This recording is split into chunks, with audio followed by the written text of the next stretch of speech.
from the Cajun capital of the world. I'm the average Lafayette, Louisiana kid. See, I'm back on my...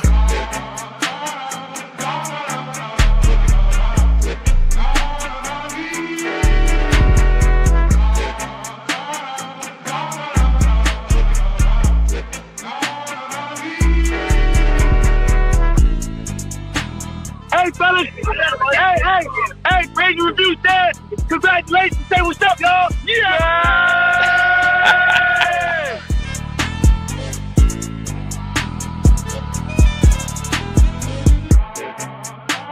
People that have courage don't have no extra gene and no difference in you. The difference is, are you going to sit down when it's time to stand up?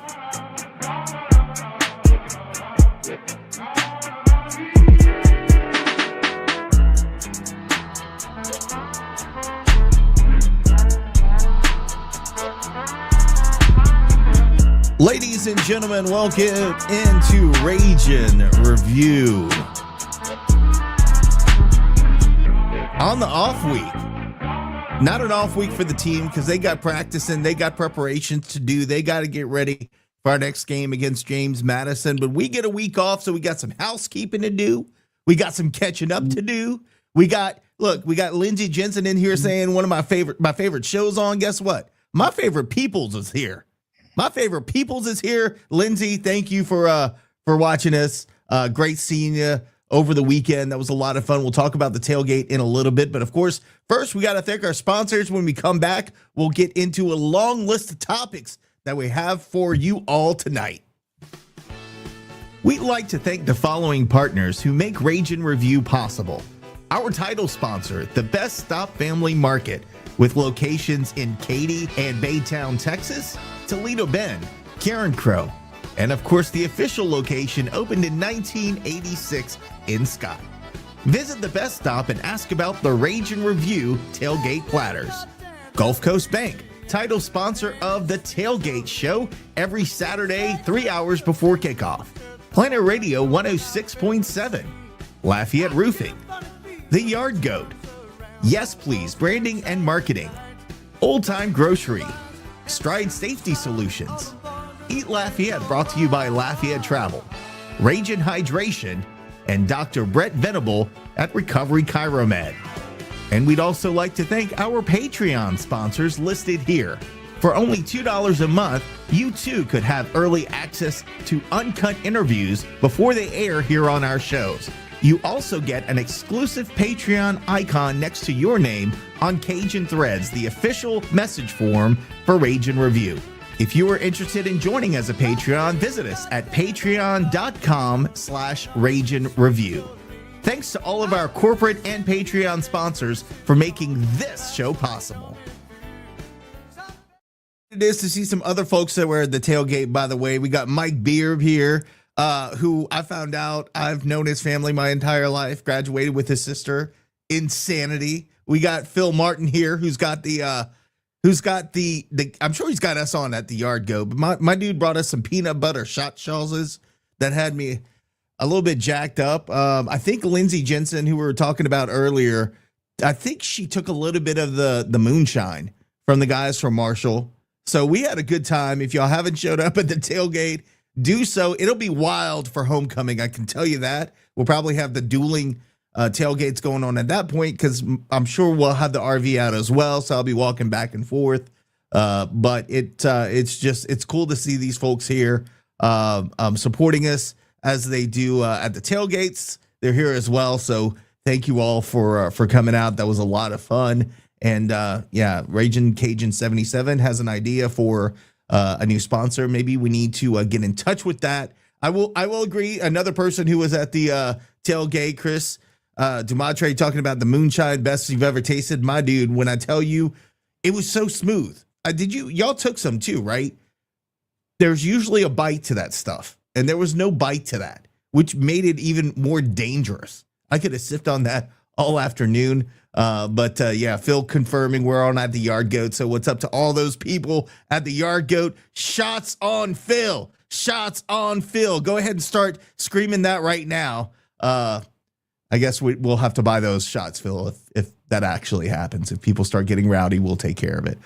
Boys, as I said, we know it's an off week, but it's time to have some fun. Did my tailgate shout-outs. Let's talk about the game on Saturday night. I mean, there's really not a whole lot that has to be said about it. It started out not great, but then got really bad with 2 back-to-back interceptions thrown by Daniel Beal. Marshall took advantage of every opportunity we give him. We go down by 3 scores. Lunch comes in, complete game changer. He had 5 touchdowns on the night, got us the win, got us a winning touchdown with his legs, was able to throw some dimes that I don't think Walker only had 1 game. Walker nor Daniel could connect with this season. I kept saying, when are we going to see the deep ball? We finally saw it. I'll start with you, KG. Let's talk about the game pre-lunch before we go to post-lunch. It's like A, B, C. Let's talk about pre-lunch. The game was not going our way. Our defense could not stop a beach ball. We could not get anything going offensively. A couple times we broke through and did okay. I think we had tied it up. But man, when things started going bad, it was really, really bad. Now you have to credit the Marshall quarterback because he is really, really good. And Marshall had talent on both of their lines, and also their wide receivers were really good.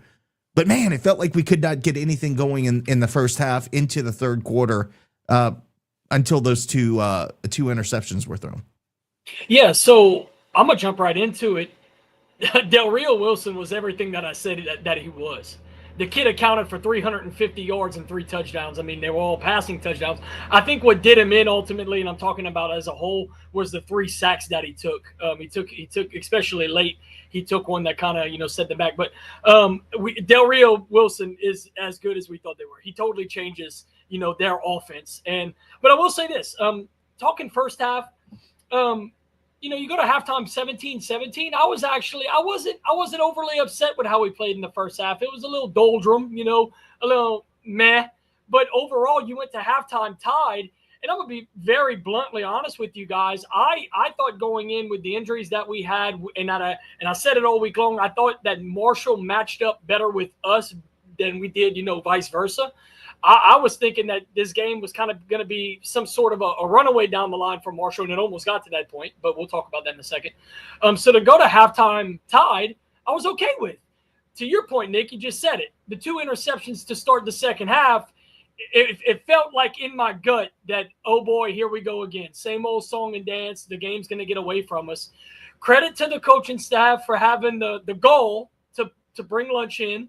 And, the rest is history. Lunch goes on to win, Sun Belt Player of the Week and gets national honors in literally a quarter and a half of football, which is outrageous. You got a quarterback on your football team that got national honors at the quarterback position, and he only played a quarter and a half of football. I mean, really think about that, guys. 5 total touchdowns. He led the team in rushing and passing. Obviously, he's the quarterback, but, I mean, that's insane. It was like a light switch. And, a lot of guys, and we're big on threads, all the guys that tune into Cajun Threads, thank you. I read it every day at work. I kind of skim through it. I take your points. You guys said it. There's some people in this world, players in this world, that they don't practice, especially well, right? They might not have good practices. They might be so-so, and that might do them in when it comes to game time and playing time and whatnot.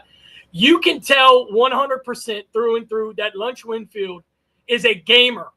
That is a man that, he might not have good practices. And listen, I'm not behind the scenes at practices. He might be a phenomenal practice quarter. The point I'm getting at is there's no denying that he is a gamer, and that offense completely rallied around him. And I don't mean to talk bad about Daniel. We have not seen that from Daniel all year long at any point in the season. And I think Daniel has tremendous tools to do great things down his collegiate career. But for Lunch to come in and do what he did with a quarter and a half of football, bringing you back down 17 with a quarter and a half to go, accounting for 5 total touchdowns and winning all of those awards in that short amount of time, there's no denying him at this point. I want to go around the horn on that, but there's no denying it. I know that Des has not publicly come out and said that he's the starter. But, I mean, if he's not the starter against JMU, we have a very big topic to talk about in next week's show. Well, we're going to get to that because that is on my agenda of things to talk about. That why did it take so long to have Lunch put into the game and give him a shot? We will get to that in a little bit, Jerry. I do want to, again, pre-lunch the game. I tend to agree with Cole that like halfway through the game, you think it's halftime, 17-17. Okay, we're good. And then everything just kind of fell apart. Just talk about the pre-lunch situation. Well, the pre-lunch situation, I was satisfied with the offense. I thought our rushing game was pretty decent. We were moving the ball well. Zylan Perry had a few good runs. Bill Davis was doing his thing. And so scoring 17 points in the first half, we go up 17-10 before halftime, and the defense gives up just a bad defensive play for a touchdown pass by Marshall. If we don't give up that touchdown pass, we have all the momentum we need at halftime. And so I was very impressed, even being tied at 17, that look, we're hanging in there with a kind of a depleted offense when you really think about it. And then in the second half, the big issue was, you have those two interceptions. You got the pick six by the big boy for Marshall, takes it to the house. And then you got that other interception thrown by Daniel where he threw it behind the receiver and it was picked off. And luckily our defense stepped up and only gave up a field goal in that. But as a whole, I thought for at least a half, we were very competitive and in position to run away with the game. The problem was before lunch went in, you give up a touchdown, you give up another touchdown, and then you give up a field goal and you're down 17 points. I just knew before lunch went in, it was a here we go again scenario. Here we go again. Just like we saw in the first 4 games, we're going to find a way to lose this one, right? And we just didn't have the horses in the stable to be able to come back if Daniel were still in the game. Now, granted, like you said, Cole, I love me some Daniel Beal. I think the kid's got a lot of upside. I think he's going to be probably the future as far as, quarterbacks go. They call him a mini Ben Wildrich for a reason. I think he is the future leader one day. He's just not ready yet, right? He's still learning the ropes, and that's fine. But at the same time, you're down 17. You can't come back from that. So, Lunch goes in the game, and the part that surprised me the most was the fact that Dez kept him in. That's the part that surprised me the most. He goes in, we kick a field goal, he puts him back in, and we score a touchdown, and the rest is history. The first 3 games of the season, I think we had like around 180 yards or 190 yards passing in all 3 games combined, right? Lunch goes in a quarter and a half and throws for like 130, which is totally crazy when you really think about it. I mean, no, it's not the amount of yardage, but to throw for that many yards coming in, one of the biggest critiques we heard of Lunch was he can't throw the football or, he's not as accurate. I don't know what he looks like at practice, but some of the passes he made in the game, that bomb to Charles Robertson down the seam for 45, 50 yards, and that pass with 21 seconds left to Dale Martin in the breadbasket in that corner end zone, I don't know how much more accurate you can get from a pass like that. I mean, those are NFL passes, right? That's stuff that NFL quarterbacks need to make. So, no, I mean, it was definitely a tale of 2 halves, or should I say a tale of a quarter and a half and 2 quarters and a half. But I think that was a spark that we needed, guys. We were looking for a spark this entire time. Lunch goes in, and, we'd kind of heard rumblings that the players love Lunch off the field as well. There's a leadership quality about him, and the rest of us got to see it. That quarter and a half and how he was able to lead this team to victory was unbelievable. Also, before you go, Nick, I want to give a shout out. I want to give a shout out to the receiving corps. Going into this game, you had Rob Williams that was out, Sheldon Sampson out. You've got 2 walk-ons in Landon Strother and Dale Martin that come in, and you look at what Charles Robertson did. I am actually more optimistic and more encouraged by what I saw from the backup receivers as I am with what Lunch did, because now that's more weaponry that we have seen, and they have shown that they can ball out in a real game situation. That final touchdown, that go-ahead touchdown that Marshall scored with about a minute left, for those receivers to step up the way they did and catch some crucial passes to tie that game and bring it into overtime, I honestly don't think that's talked about enough. I tell you, regardless of who the quarterback is, that is such a huge factor for this offense moving forward, because we always talk about the run game. Now you got some depth in the receiving corps, by the way those guys stepped up. It's like we always talk about work while you wait. We talked about it about Lunch. I got to give a shout out to the receiving corps as well for stepping up in crucial times to help us win this football game as well.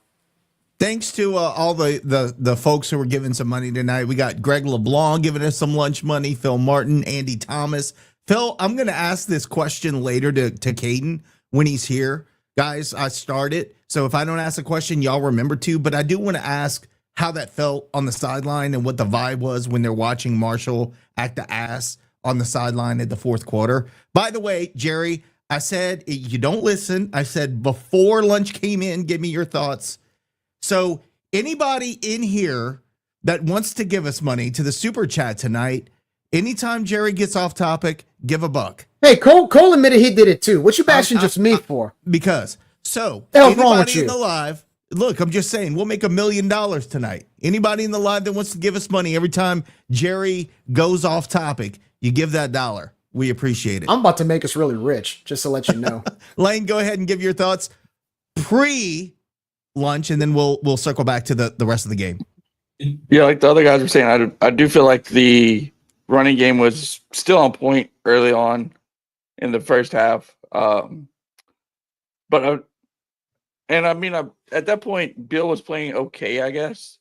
The fact that we were tied at 17 at going into half, I was a bit surprised because of all the injuries that we had. But I was sitting next to James Butler, or standing next to James Butler during the game, and we kept looking at each other. We're like, okay, we're tied. This is not where we expected to be, I guess. Not a disaster, right? Yeah, not a disaster. Not a disaster. And then we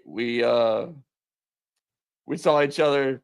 We're like, this isn't gonna happen the way we think it's going to, but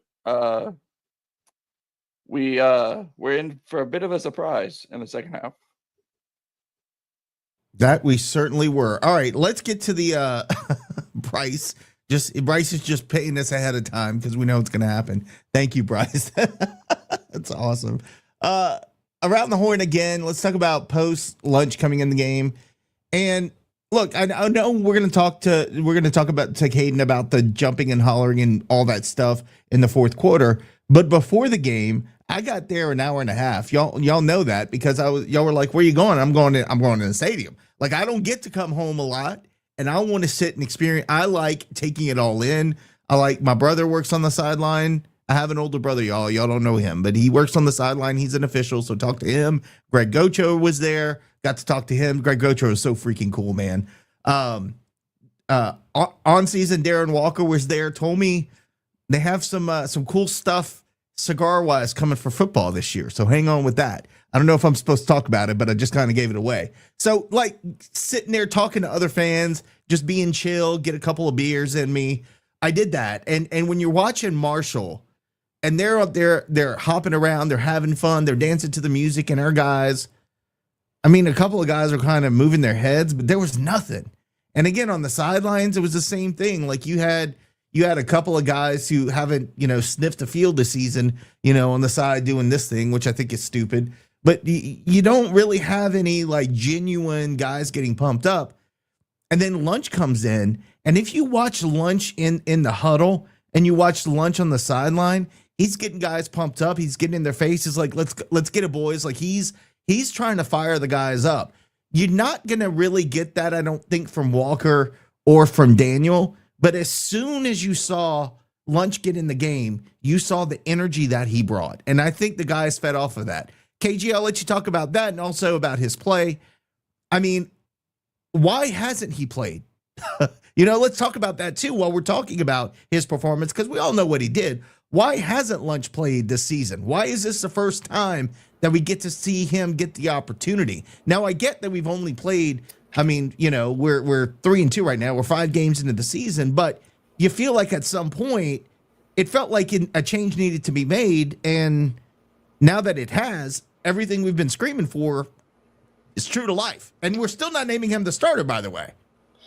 So I'll only say this: both of those guys, Bill and Lunch, are still young kids. So I think they just wanted to get Bill more and more and more reps because they see kind of what I see. I see the intangibles that Daniel has, and I know that he will be a really good starting quarterback at the D1 level. Like eventually, he's not there yet though. But to answer your question, they were just kind of riding the Bill train because of how young he was and letting him grow in the position. And I mean, I'll be honest, from the time that he started to now, he has gradually gotten better. But I will say this, that those 2 interceptions against Marshall, he did take a large step back, which is why you saw insert lunch. Because the coaching staff, and like I said, I gave them credit, they could see the game getting away from them in that moment. And they knew that they had to do something to rein it back in. And credit to them for putting in lunch. Now, I'm going to answer your question. The reason that you saw Marshall have so much energy before the game, one, they're a proud program. Marshall has a very long history, no matter, whether it's a rebuild or reload year, whatever you want to call it. It doesn't matter to them. They're a proud team. They're always going to go in. But I will also say this. You're talking about a team that ever since they personally made a quarterback change early in the season, they're playing at a completely different level as well. So they came into Cajun Field fully expecting to win the game. They felt the energy that we did not have. They knew that we lost to one of the worst teams in college football. They knew that everything, they were playing with house money. Everything was on their side. So they came in loose. They came in ready. People didn't give Marshall a chance coming into this season. I was one of them. They replaced an entire roster and a coaching staff. And we didn't give them, and I'm talking about, they did it at the very last minute too. Like there wasn't much room in the off season, right? So we didn't really give Marshall much of a chance. But then, like I said, they make a change at quarterback, similar to what hopefully we do going forward, and it re-energizes the season going forward. But let's get back to lunch and post lunch since he came in, guys. I don't know if y'all noticed this, and I'm looking at the stats. Y'all know I'm a big stat guy. Lunch carried the ball 13 times for 130 yards. That was more yards than Zylan Perry and Bill Davis combined through a 4-quarter game. That man carried for 130 in a quarter and a half of football, and he had 3 touchdowns on the ground. Now, keep in mind, that does include overtime. But even still, he had more rushing yards than both of your star running backs, which, by the way, I think both of those guys, Zylan and Bill, had a good game. I mean, I'll run through it right here. Zylan had 80 yards, total. He had 2 touchdowns and his average was 5.5. That's fine. Bill, a little bit of a down game. He had 46 yards total. And he only had 3.2. So Bill, not a great game, probably one of his worst games of the year, but overall as a core, they still were carrying at a 5.5 yard clip, which is on average of what they've been doing all season long. So, I mean, total yards, you were looking at what, 264, I think total between the 3 of them. That's phenomenal. I've been saying it all year. And listen, I want to give more love to the coaching staff. We ran the ball 46 times in this game. If we did that against Eastern Michigan, we would have won the game. I'm telling you. We ran the ball 46 times in this game at 5.7 yards per clip. That is awesome. Awesome. And in comparison, we threw the ball 28 times. We completed 14 passes, good enough for 50% completion. That's what this team's going to have to do. I really believe in my heart that if we're going to win games down the road this year, we're going to have to lean heavily on the run. And to your point, Nick, if we know we have to lean heavily on the run, and you got a guy like Lunch, who is such an athlete with the ball in his hands, tucking it and running it and making plays. I mean, clearly he showed you he can do it. That is like a Lamar Jackson type weapon. Like, you got to defend the run. And guess what? If you do that and he gets to bomb it deep, well, he showed you he can drop it in the breadbasket if you let him throw the ball downfield. So, I mean, the window is wide open for some exotic play calling with Lunch at quarterback. And that's why I'm going to say it again. If he's not named the starter against JMU, we have a storyline. So, Jerry, I want to ask you this question. Not saying, I mean, I think he's going to be named the starter. And I think Des even alluded to it, but he didn't come out and say it. It was like said in a really weird way, whatever.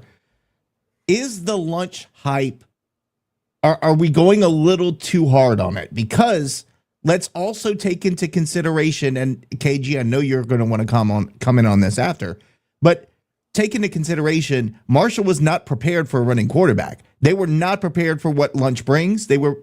All of their tape was on Daniel Beal.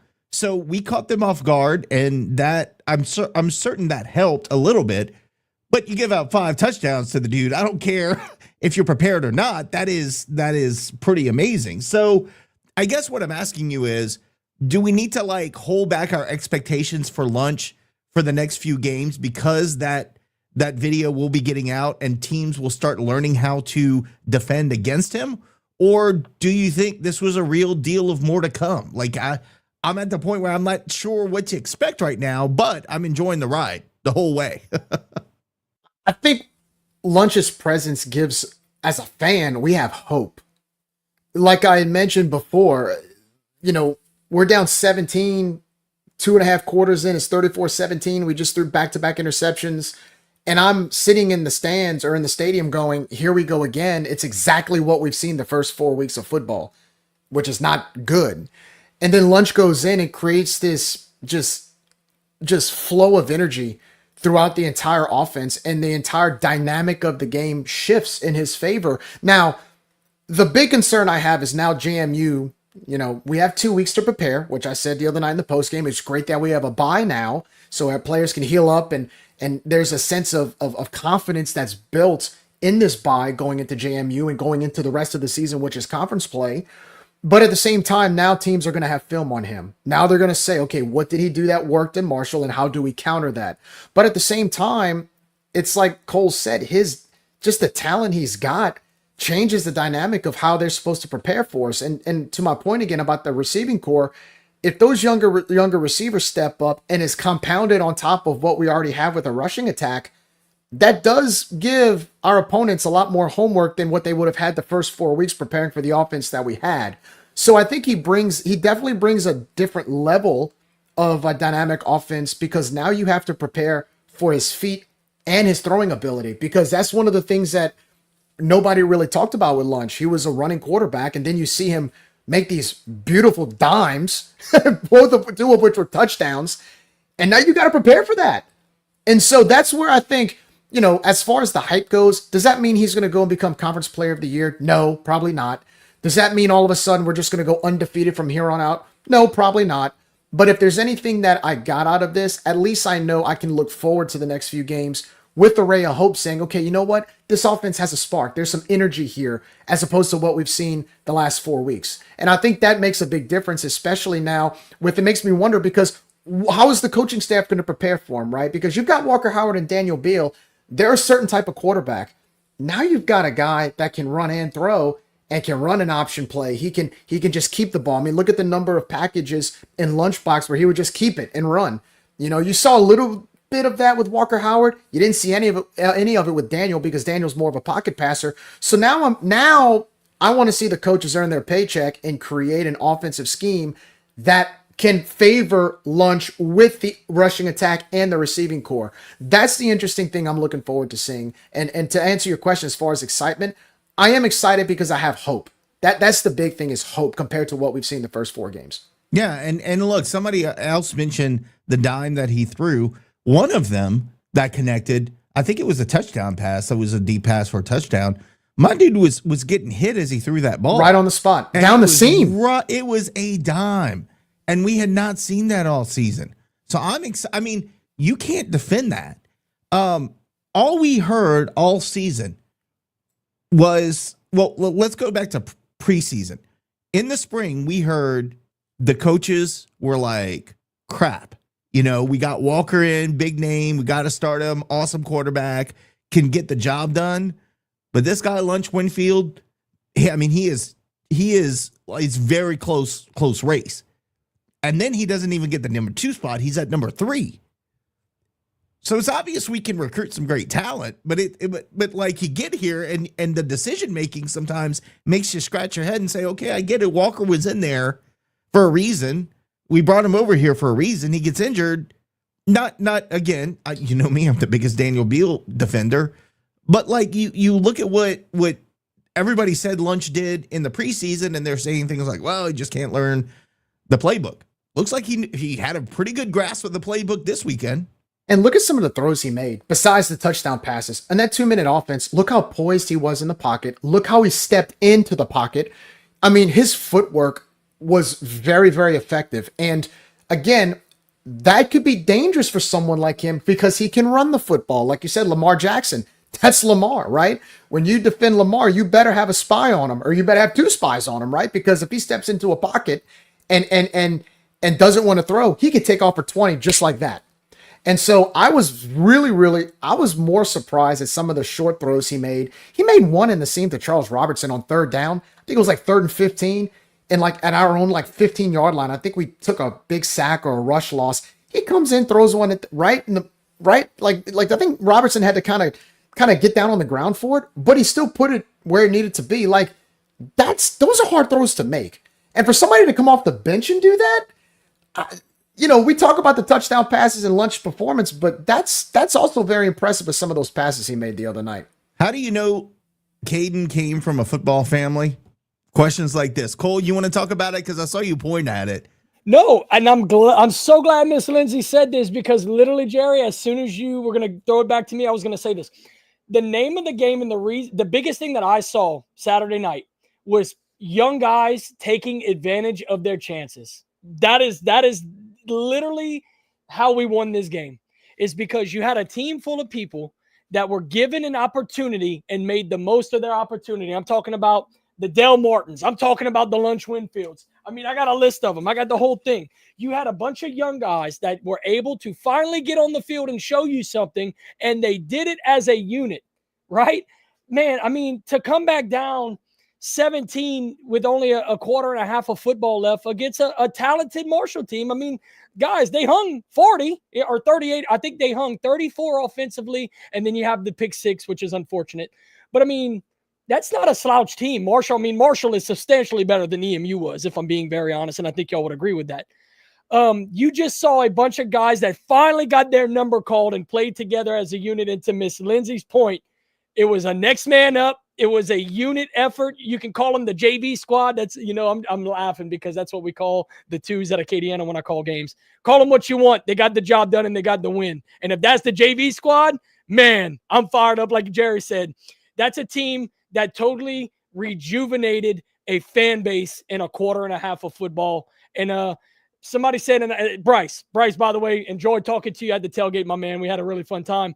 Bryce makes a great point. You're going to see what you have when you play JMU, because folks that are watching tonight, if you don't know, JMU has a top 5 defense in the country. Not top 50, top 5. Out of 134 D1 football teams, JMU is a top 5 defense. And guess what? They do have game tape on lunch now. So, we're going to see what we have when we go to James Madison for the very first time. I'm looking forward to it. I expect us to play well. We'll get to predictions later. But, man, we feel rejuvenated. Jerry said it. We have some hope. That raises the standards for the number ones. To answer Lindsay's question, those receivers that come back after when they get healthy again, I'm hoping that raises the standards for them, because you saw if the number 2s are making plays like that and they don't make plays, well, guess what? Des can go and say, hey, look, I got Landon Struther. I got Dale Martin. I got Charles Robertson. They're making plays. You don't make plays, guess what? It's going to be a lot easier for me to sub them in next time than it would be for any of the ones that maybe might have dropped one too many passes or maybe ran the wrong route like we saw the first couple weeks. So it just adds more depth to the weaponry that we have in the passing game that's been kind of lacking over the last few weeks. Now, the first few weeks, last few weeks we've been throwing the ball well, but that's just more depth that we've seen and more talent that we have to choose from in these packages that we run, which is really, really encouraging, especially with what we saw in the last, part of the game last weekend. Lane, is it lunchtime? I believe it is. The second half, right before we put in lunch and we threw those 2 interceptions, me and James looked at each other. We were like, "Were you about to walk out the stadium?" Because we saw everybody else walking out. We're like, "Are we going to sit around and watch this?" And we did start walking towards the front, but Richie Falgu had a little loge box right there, and we sat with him, and we started coming back. We're like, "Is this really happening?" Like one of the best comebacks at least in my recent memory of Cajun Field. We came back and won that behind the performance of a QB that finally got his chance to show what he has. And that's not even, like Cole said, not even a full game. So being able to see the talent that he has and have him come in and perform that way and have the players behind him, it shows what the future could look like for the rest of the season. KG, I see you going crazy over there. What's going on? So really quickly, and I'm going to put my hand up and own up to this one. So to y'all watching tonight, you'll know that we do the post-game show live from the tailgate. I've made it my mission after week 1 against Rice when we had all those malfunctions with the equipment and whatever. I leave the game at the beginning, or I should say at the end of the third quarter. That way I can walk back to the tailgate and make sure everything is set up for the post-game show. I made it my ritual at this point, and it's worked. I will say this, though, and I know a lot of people are like, well, you left the game early. I had my reason. It was for Rage and Review reasons. But, guys, listen, I had equally as great of a view, and I want to kind of touch on it real quick. So at the tailgate, we actually had a crew of about 20 people at the tent watching the game, heavily involved. But here's what people don't know because they're at the game. There's about a 15-second delay between ESPN and the stadium, right? So late in the game, Marshall scores. They go up 7 with, a minute left? I think 101, honestly. And we're like, man, this game's over. So we're watching on TV, of course, not giving up. Well, we turn around, and the freaking stadium looks like a red disco ball. And I look at my buddy. It might have been Mike Beard, honestly. I think it was Mike Beard. I turn to my buddy. I'm like, there's no way. There's no way. And our eyes got big. We look at the TV 2 plays later because it's delayed. They score. And so what I'm getting at is I wasn't in the stadium to watch it, obviously, because of some setting up. But to see it from the outside looking in, but still being on the property and watching it from a delayed standpoint and seeing the light show and hearing the crowd go nuts, it was a unique experience. And you see the smile on my face. I loved it for my own reasons. I would have loved to have been in the stadium, clearly. But to see it from the outside looking in was a unique experience. And I'm glad that I saw it that way. It was cool. Look, Kayla and I had to go out early for the same reason. I had to go set up my equipment because I did the post game from the tailgate this week. And it was so funny because before the game, when we went to overtime, because we kind of had that, 20-second delay where we could see the stadium strobe lights going crazy, and we, 20 seconds later, we'd see the touchdown. I actually walked to like 50 yards away to the stadium in overtime when we had the football. And when the light, I can hear, and usually you can hear the crowd noise before the stadium lights go out, because obviously a good play's happening. Man, you can ask Cole. When Lunch scored that winning touchdown, you literally hear, it's like I think it was like second down. You can hear the band playing Cornbread and the second down play, and all of a sudden you hear the crowd noise and it gets louder and louder. The stadium lights go out. Man, I made a dead sprint back to the tailgate tent. I'm like, he scored. And then they showed it on the TV. I think I broke Cole's truck car horn because I was blaring it so loud. The whole entire Cajun field parking lot probably heard it. But that was actually a lot of fun to watch it from the tailgate because we were going just as nuts at the tent as people were in the stadium. And it made it even more fun whenever we won the game and you see all these people pouring out of the stadium, coming to our tailgate, just celebrating. It was a blast. That was a cool experience. And we could get into staying for the whole game after we talk to Kaden in a bit, because I do want to talk about that. A lot of people are crapping on our fans, but we'll get to that after Kaden comes on a little bit later. I do want to also ask you guys, before we go to Kaden, let's talk about defense, because again, in the first half, they got their yards, but it was 17-17.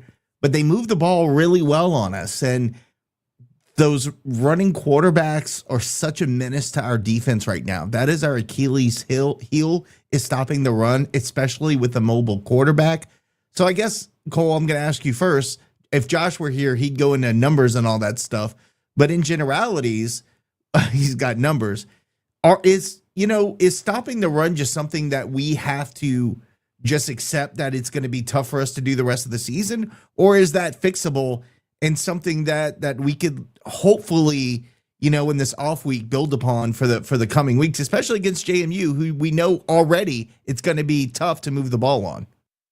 Well, I'm at the point now, and to answer your first question, you're never going to stop trying to adjust and trying to correct something, right? So, you could say you can accept that we're going to give up rushing yards because at this point, that's what it feels like. It almost feels like if we're going to win games this year, you're going to have to, what's the word I'm looking, maybe out offense them. I don't know. I don't shoot, make it a shootout and outshoot them. I mean, whatever you want to call it. It does kind of feel like that because every time we played a rushing team this year, they pretty much had their way. I mean, honestly, every team besides McNeese, and I don't count that because they're FCS. I would hate to say, you go into every game thinking that, well, you're going to give up 200 yards rushing. Let's see what we can do. I mean, that's terrible. So I hope that we find an adjustment that works for us. And listen, throughout this season, it's still fairly young. We still about halfway to go. I'm hoping that we run into some teams that have poor running games and not as talented running backs. And because I'm telling you guys, if we can play a team and stop the run and make them throw, we have a good defensive backfield that's going to make some turnovers and cause some havoc. So, but you can't do that if you're allowing over 200 yards every time you play a Division I team, because what's going to happen is they're just going to hand the rock off. And you guys know it's harder to force a fumble than it is to get a pick, right? So that's kind of how I look at it. I look at it at the turnover game, because turnovers in college football is a huge part of the game. I mean, for example, we turned the ball over twice this week, and I've said it 3-4 times. Y'all know, everybody knows they were there. After those 2 turnovers, especially the pick 6, we thought the game was over unless a drastic change was made, and we made it, and the rest is history.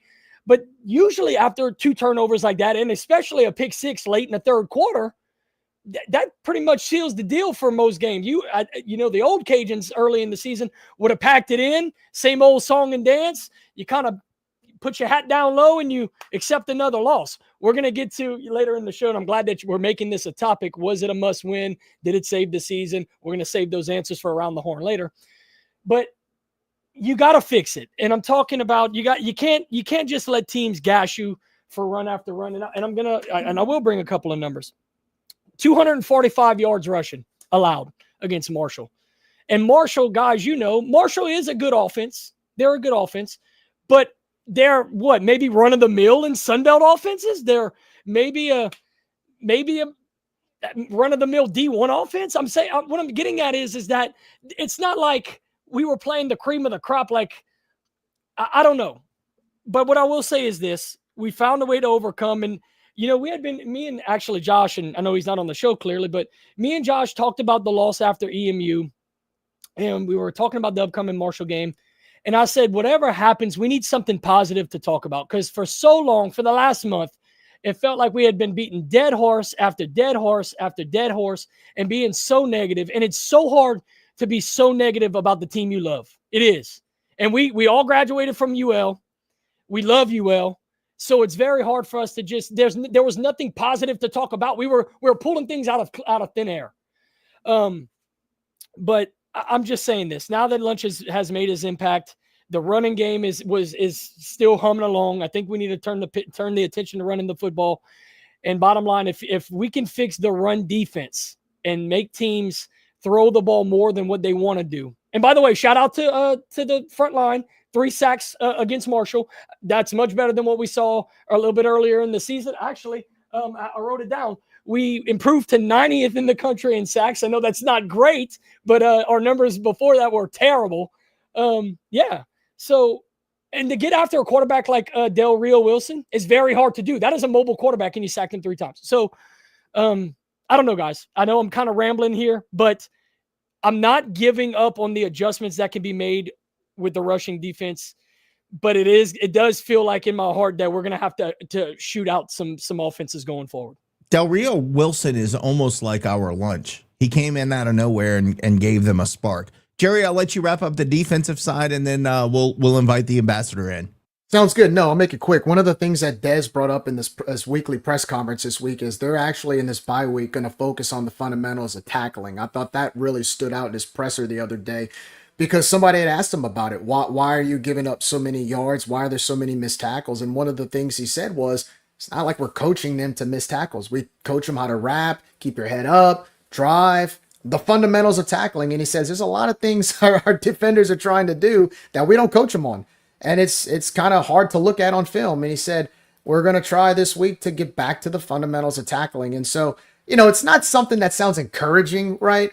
But at the same time, at least it's an emphasis that they're putting on. And I hope at this level of college football that it's a quick fix, right? You get back to the fundamentals, you get back to the basics. of tackling that, he said he made a comment on one of the players, like, one of the players is trying to lower his shoulder, lower his head, and totally whips and stuff. It's like, it has been frustrating seeing that kind of stuff. We saw a lot of it against Missouri, obviously, which caused the controversial statements that were made. But at the same time, you see what you see, and a lot of times, we can agree as fans when we watch it, that probably wasn't something they practiced at practice. So hopefully this week they can kind of correct some of those wrongs, correct some of those mistakes, get back to the basics and back to the fundamentals, because now you got a 7-game stretch from here. I'm hoping those guys can just get back to the fundamentals of tackling. If you can do that, look, a 1-yard gain can negate a 10-yard gain, and that makes a big difference, and it keeps people off the field. So,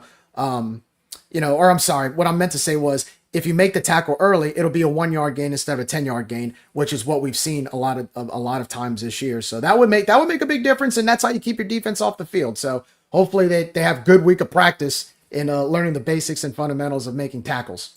I trust in Salgado, and we have the talent. We just got to put it together. All right, boys, it is now time to welcome in brand ambassador, tight end for the Raging Cajuns, Kaden Jensen. Kaden, what is up, man? How you doing tonight? What's up, guys? Doing good. How are y'all? I'm doing well, and I gotta say, man, last couple of weeks that we had you on here, it's kind of somber, man. You look pissed off a couple times, like, and I get it. It was a tough couple of weeks, but it's felt good from our perspective as fans. That was a much needed dub. Talk to us a little bit about how you're feeling today.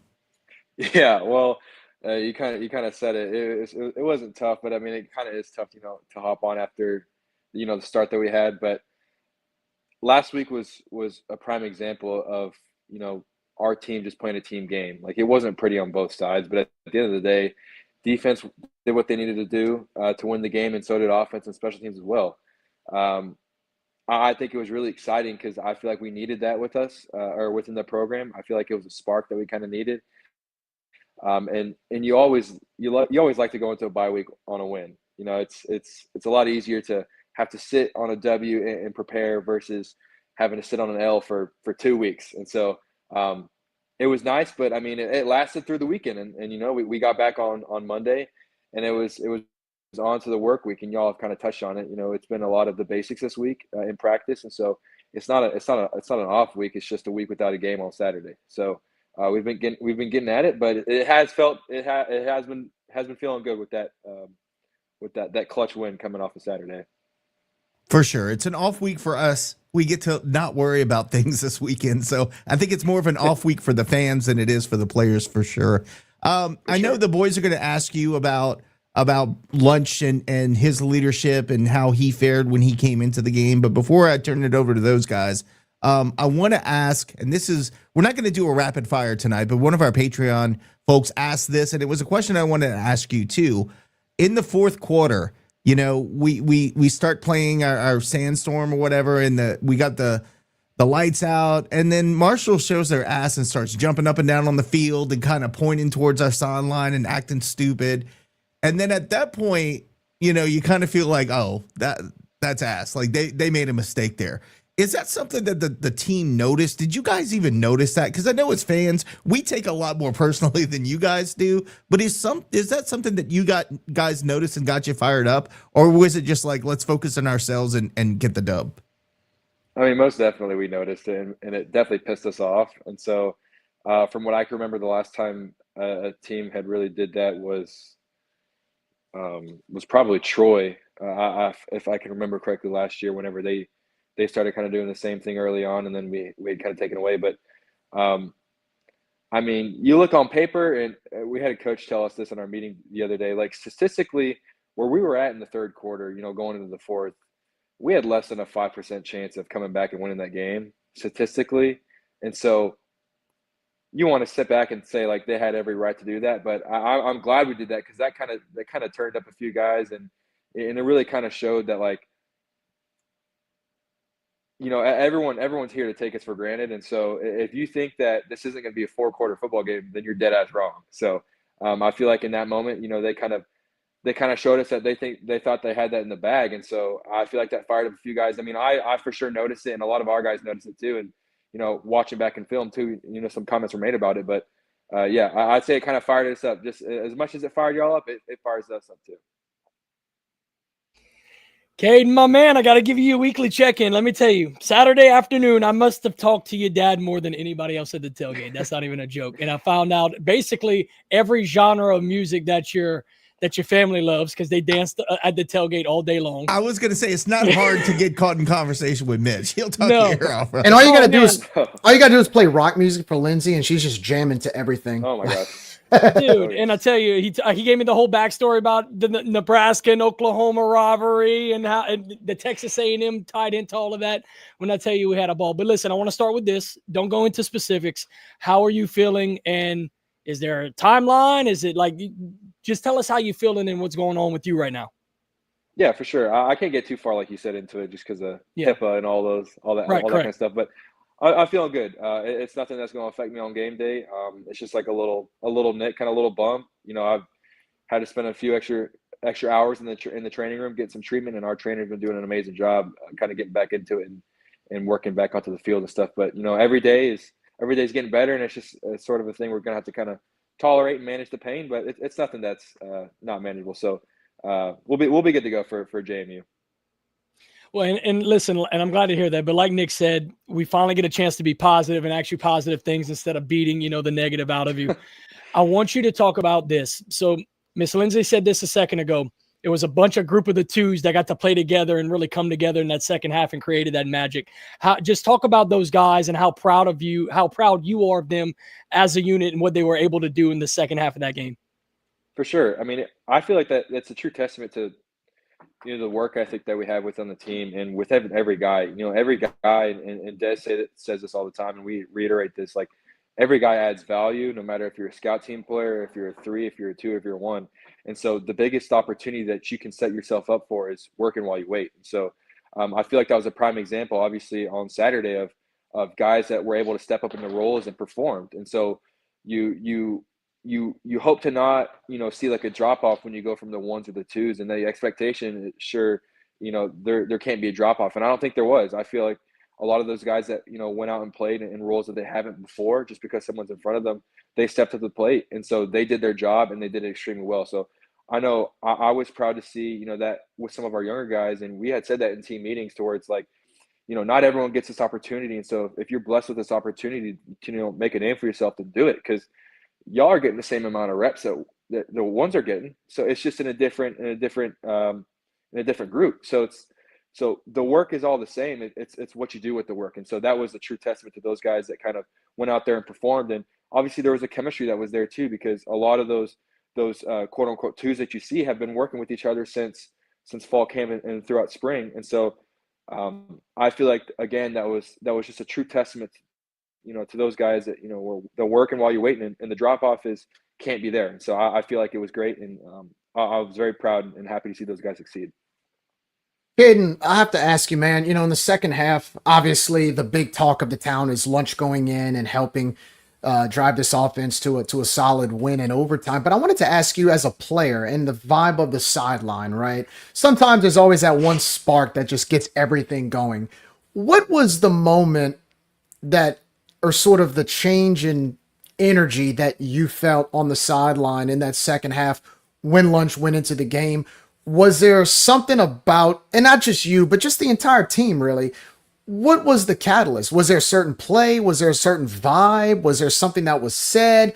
Because I'm going to tell you, man, I haven't seen a football team, the level of energy or the level of cohesion change that quickly in such a late part of the game like that. I mean, that's a very difficult, you're down 17 midway through the third quarter. I mean, like you said, less than 5% chance to win. What do you feel was the catalyst that just kind of started that rally? Was there, what moment did you feel that was there in the sideline when that happened? For sure. Speaking on it, I feel like I kind of came late to it. I felt like I was in the tent solving a damn Rubik's Cube. I felt like I was in there so long, but once I finally got out of the tent, and I kind of got to the sideline, there was a moment where I don't know what drive or in what order it was, kind of a lot was going on, but I noticed Lunchy came to the sideline, obviously after he scored, and he got to the bench, and he was probably the most fired up I've seen really anyone in a long time. And guys rallied around that. and they fed off of that energy of like, okay, like let's get something going. I feel like within a certain drive where we scored, it was explosive play after explosive play, particularly by him. And so I feel like that kind of put a lot of, not necessarily hope, but it showed a lot of guys that like, look, this isn't a far-fetched like idea that we're trying to reach of getting back into this game. Like we're still in this game. Like all it takes is stacking a few drives together. And so I feel like the energy that, those guys came off the field with, and really the whole offense, like when we got to the sideline, it was like a damn party on the bench, because it's like that's what it should look like. It was all the units clicking. It was the offensive line, moving the line of scrimmage. It was the running backs hitting the hole. It was Lunch being explosive. It was receivers coming up with big chunk plays. And so I feel like that was kind of really the turning moment where we kind of felt that groove, and we were all kind of meshing and clicking together. And we've always known that we could get there.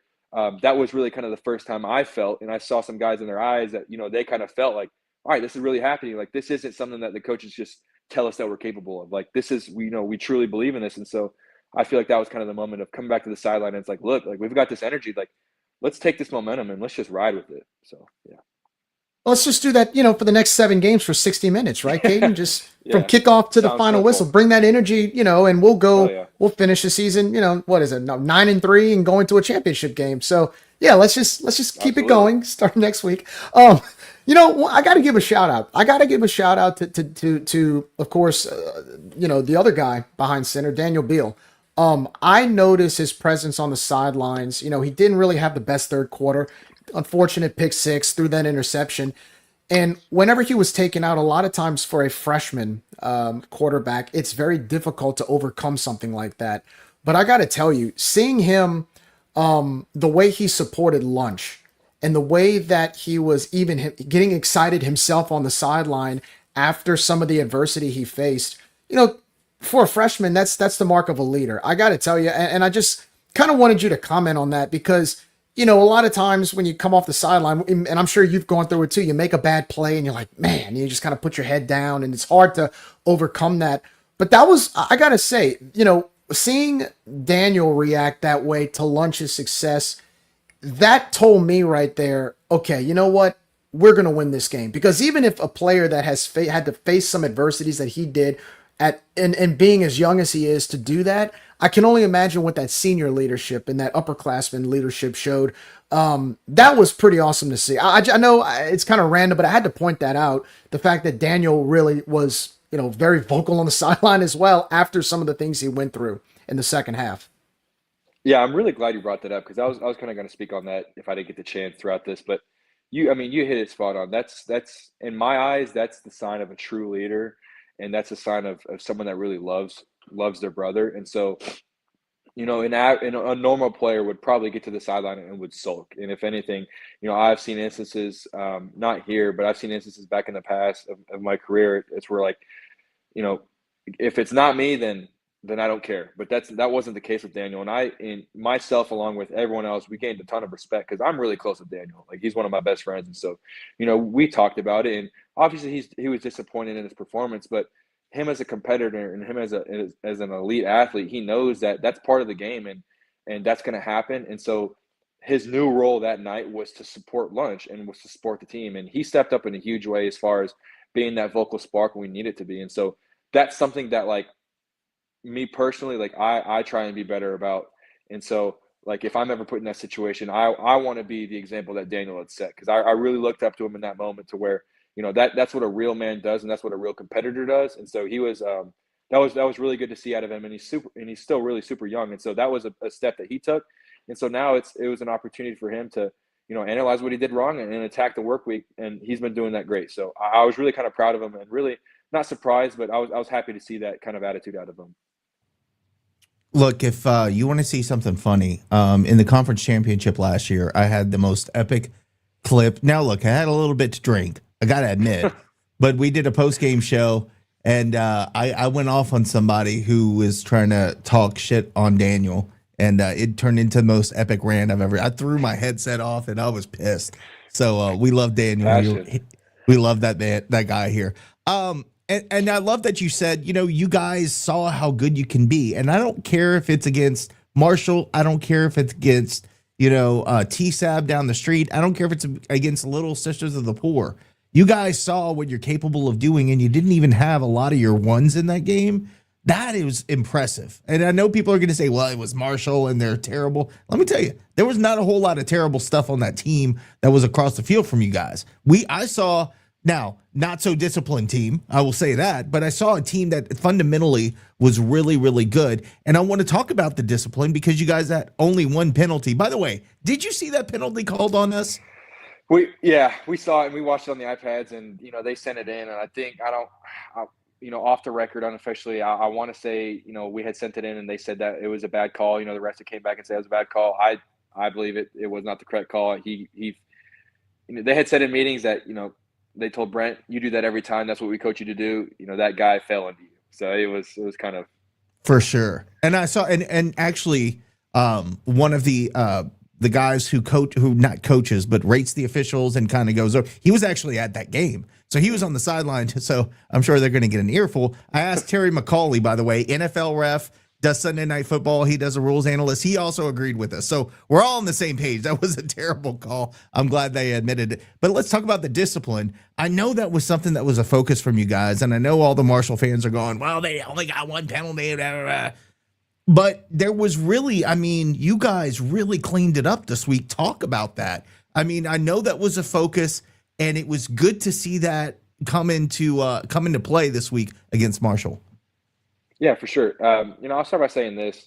We had kind of finished up the film and going back and watching, and there were some moments. Particularly, I'm going to put the tight end room on blast. There were some moments where some penalties could have been called on us. But at the end of the day, they weren't. And so whether that's the ref not seeing them, choosing not to throw the flag, or, we have the competitive discipline to know when to let go. At the end of the day, we walked out of the game with one penalty following a game where we had quite a few. And so that was really kind of a testament about the emphasis that, the players and the coaches we put out throughout that week, to where it's like, if we see that rep that's taken in practice and it's bull crap, like, we're going to call it out on the spot. Like, it's not let's move on to the next rep and we'll get it fixed. Like, no, we got to address it now, to where we got to create, I think I said this last week, we got to create that game environment on rep 2 of team run, to where it's, you put yourself in that mode to where this is do or die. And so it's crucial I do my job competitively well and competitively disciplined. And so that was kind of a true testament about that emphasis that we put on. And so, there were calls that could have gone our way, but, at the end of the day, like I said, one penalty, it was a step that we need to take, but we also need to kind of lock in, and we got to understand that there are some calls that could have gone our way. And so we got to, just because we reached a game where we have one penalty doesn't mean we figured it out. Right. So we still got to have that mental discipline throughout the week. And so I feel like that was, it was a good testament, and it showed, we put urgency on it throughout the week, then it's going to show up on Saturday. So, it was really good to see, and it was good to see that our offense was disciplined in the moments that we needed to be. Couple more questions for you, and then we'll let you go. You mentioned the practices a few times, and we talked about it's not really an off week for you guys; it's for us. But talk about the bye week, and you guys are still practicing. What does that look like? Are you guys starting to prepare for James Madison this week? Are you focusing on fundamentals? Kind of what does that week in between look like for you guys?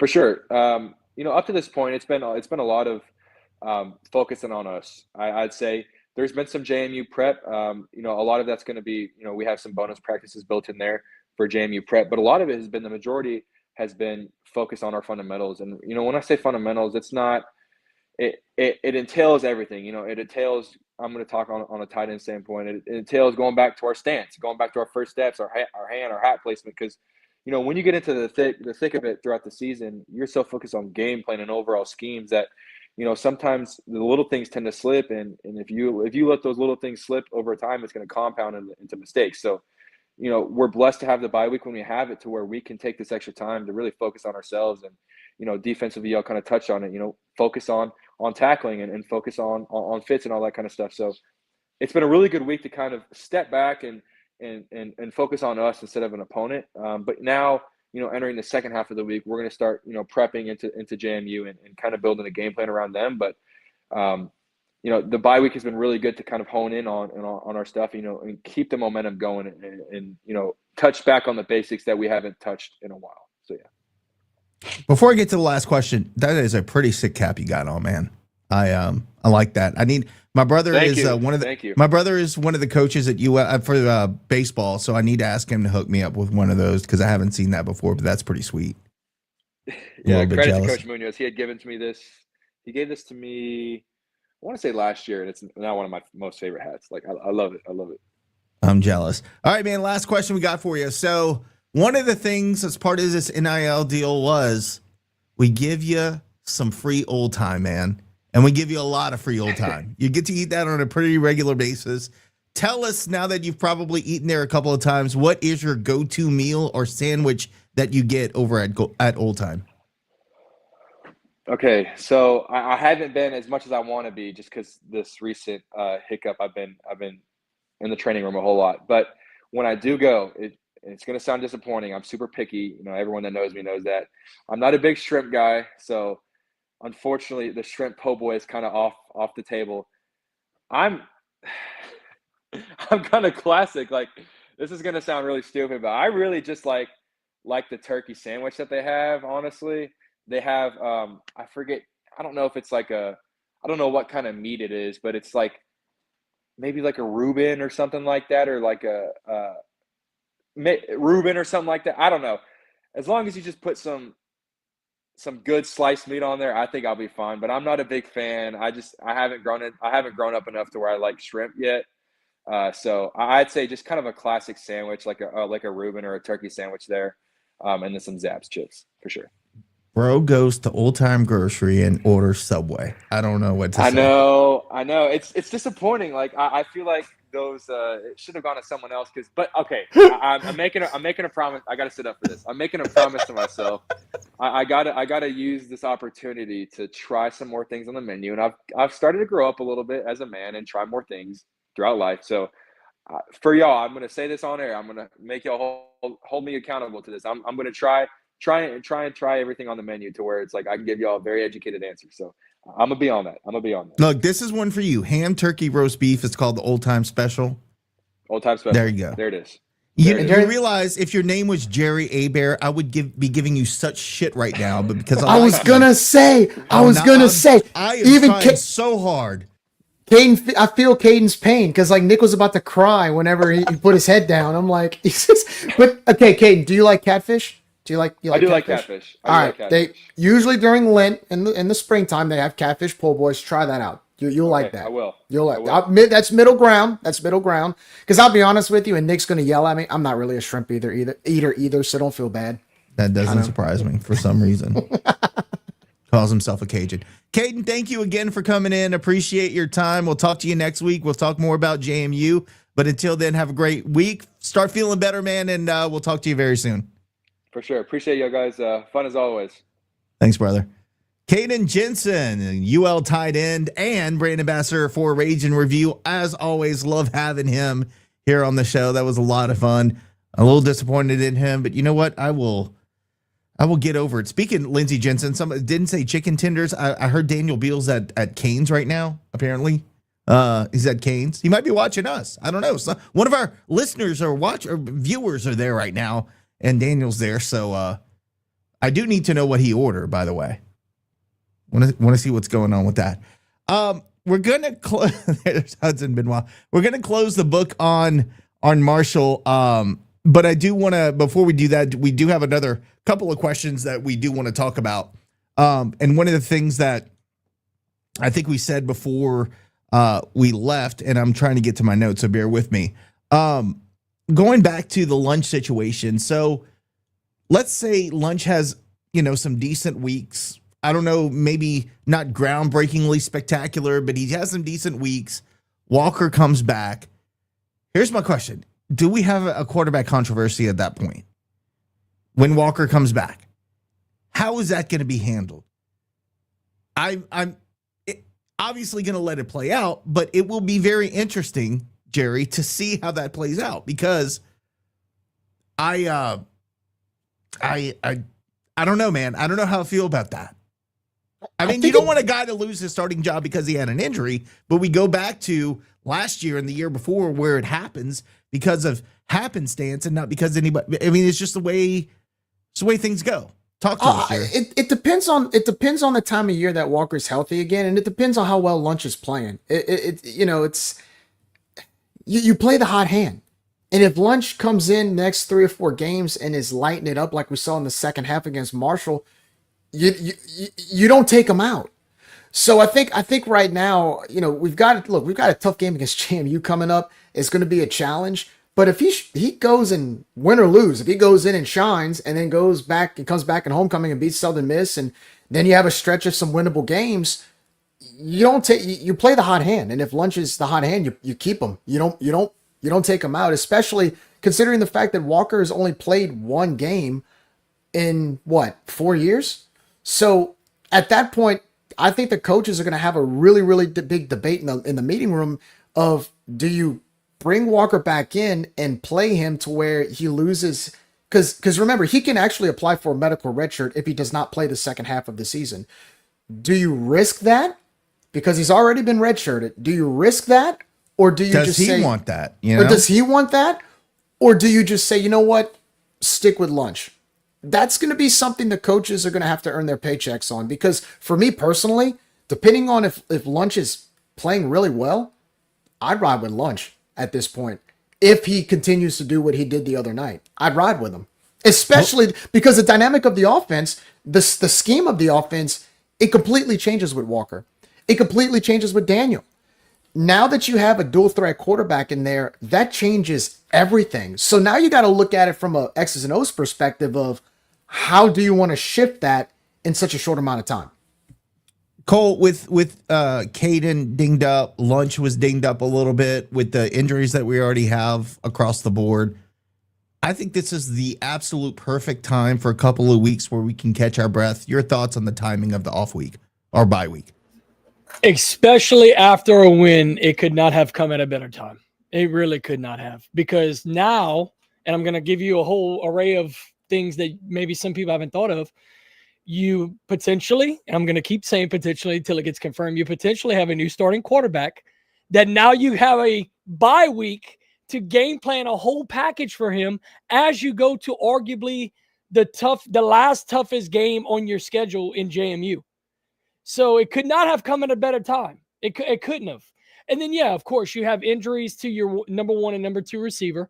Hopefully they're ready to go by JMU. I don't know the status. I know one of them was week to week, and we're going to dig into that next week's show whenever we do the breakdown of JMU to see who's available and who's not. But I'm just saying, to your point, it could not have come at a better time. You have a positive bye week because you just came off a win. You have a lot of injuries that are going to get healed up in this bye week. You get a lot of your studs back going to JMU, which is your not last, obviously, but the toughest game remaining on your schedule is JMU. That's the one we have scheduled. We know that. Look, all of y'all are shaking your head. Yeah, because it's true.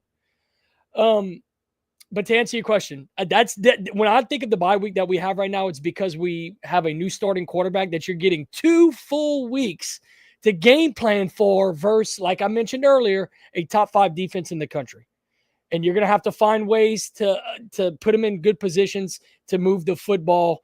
And that's what I'm most excited for, is that we have a breath of fresh air and a full 2 weeks to prepare this offense with a new quarterback, taking the snaps. And yeah, just a great time. Great timing. Could not be better timing. And a breath of fresh air once again for this entire fan base. Very quick last question, and then we'll move on to the comments made post game, because that's something we need to talk about now that we're sober, or at least soberer. Did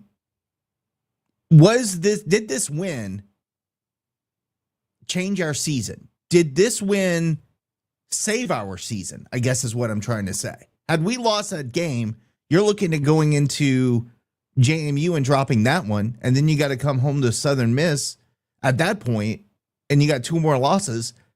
It's tough to dig out of. So, KG, I'll start with you. This game, particularly, did it save our season? 100%. I said it before the game. I said this is a must-win game. Point blank period. This was a must-win game.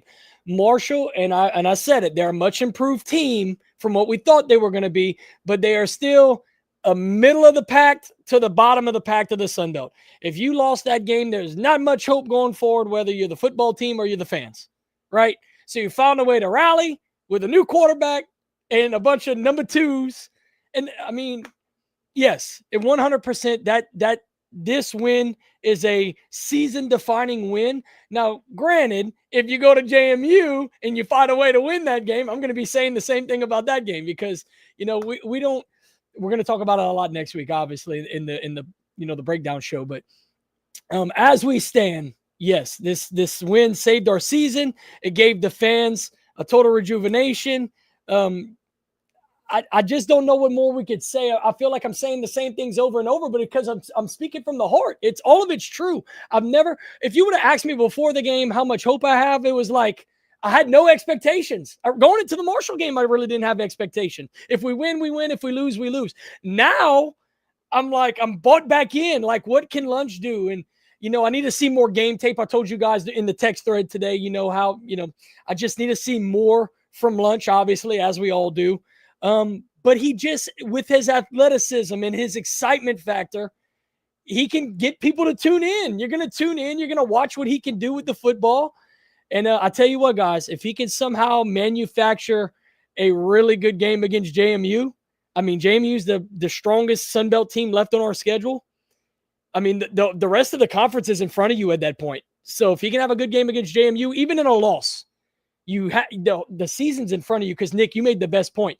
You just saved one extra loss by beating Marshall because if you took that loss and then you take the JMU loss, that's 5 losses, and you only really have room for 1, maybe 2. Because if you go 6-6, there's no guarantee you get into a bowl.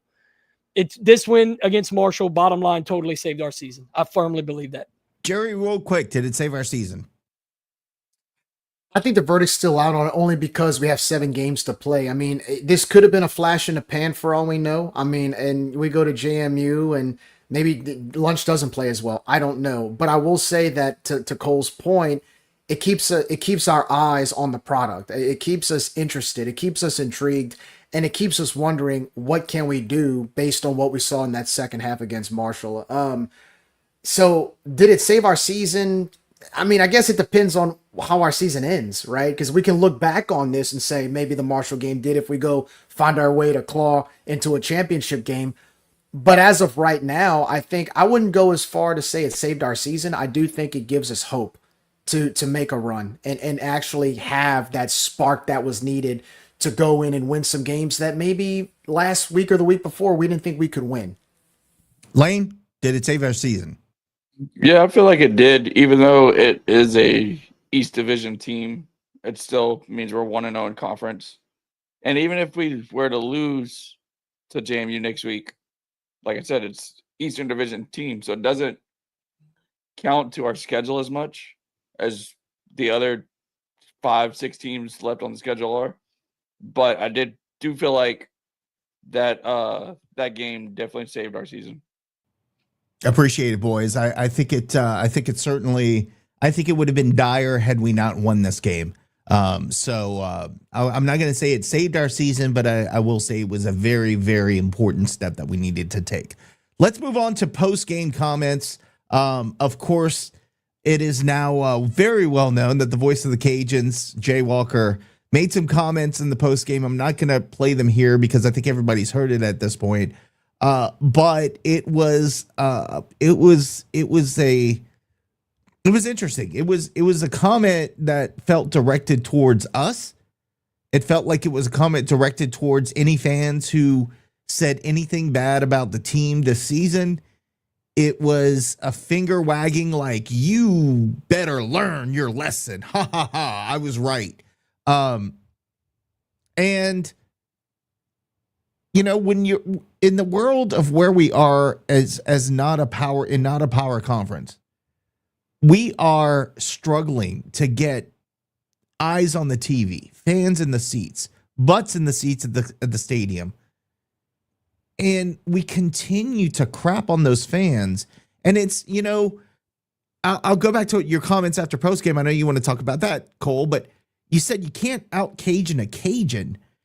And it's another example of folks from the athletic department saying, we know better than you. Shut up, mind your business, and give us your money.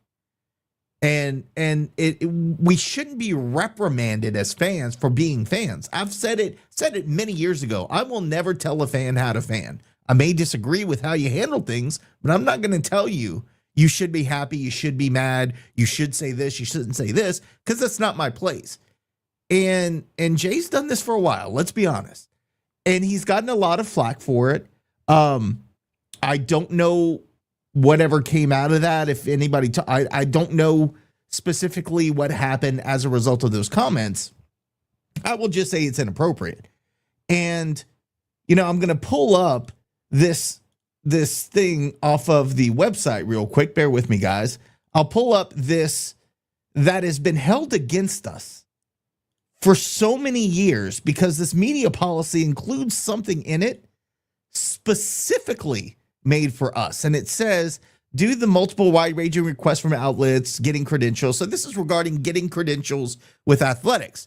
You must show intent to be a viable news organization, not a fan-centric site. Overwhelming majority of content must be original news, not satirical, not fan-related posts, not reposts, non-original news, etc.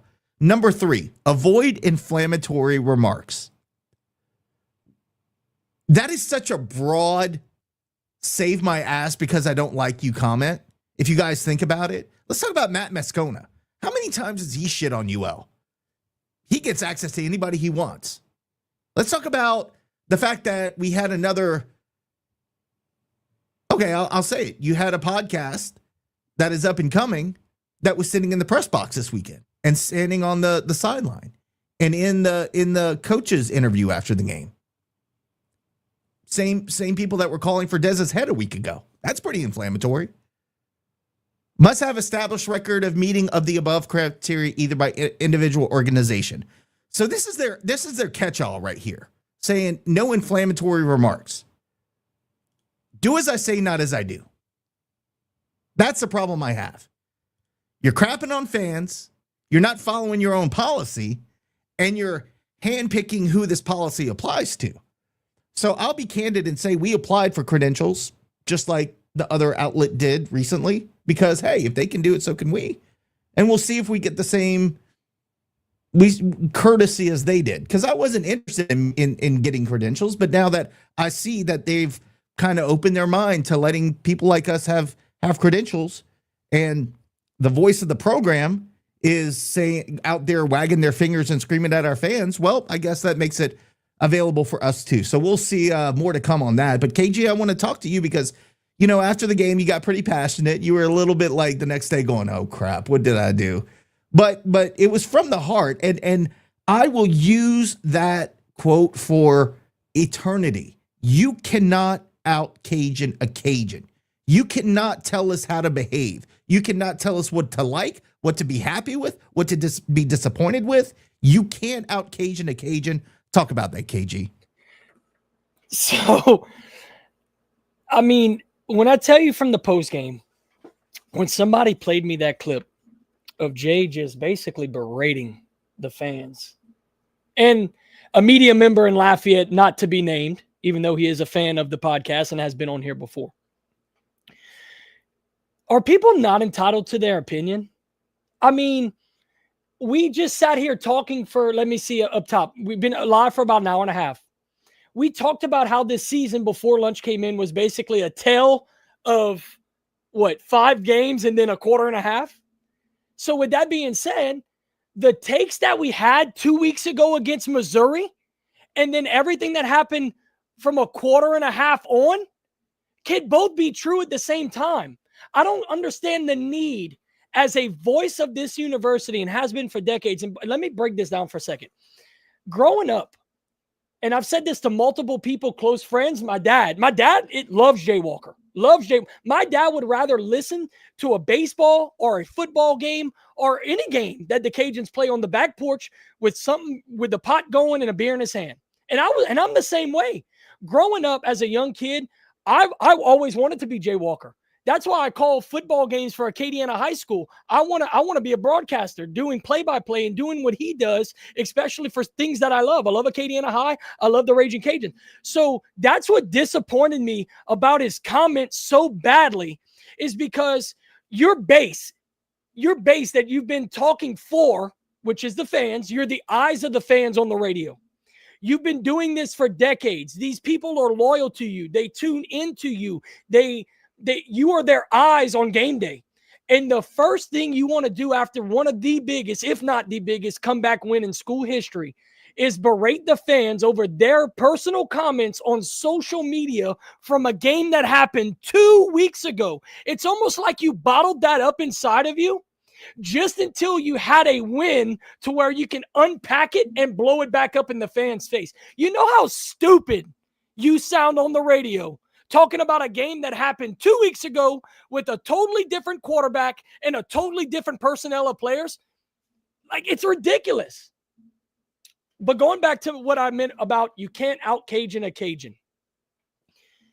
And you kind of touched on it lightly just now. You have a bunch of people in athletics right now, and I said it on the show, you got about 10 of them, maybe more than that aren't even from here. They're not Lafayette, people. They're they've been here long enough. But, Nick, Jerry, Josh, who's not on the show, a lot of these people in the comments, Cole Gilbo is a born and bred through and through Cajun, not by mascot, by culture, by ethnicity. You cannot tell me how to be a Cajun. You cannot say what I can and can't do and how I can and can't act. It will never fly. That's why athletic department and the fans here butt heads at every turn, because some of the most stubborn people on the face of this earth proudly are Cajuns. And you're not going to come into their house. Jerry loves saying this. You're not going to come into their house and rearrange their furniture and not expect a fight. And that is literally what has been going on for decades at this university. When is anybody going to get a clue?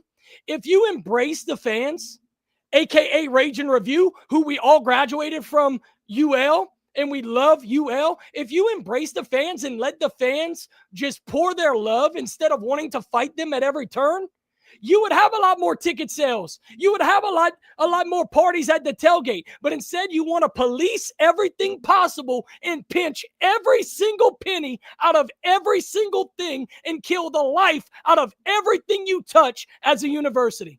When will you wake up? When?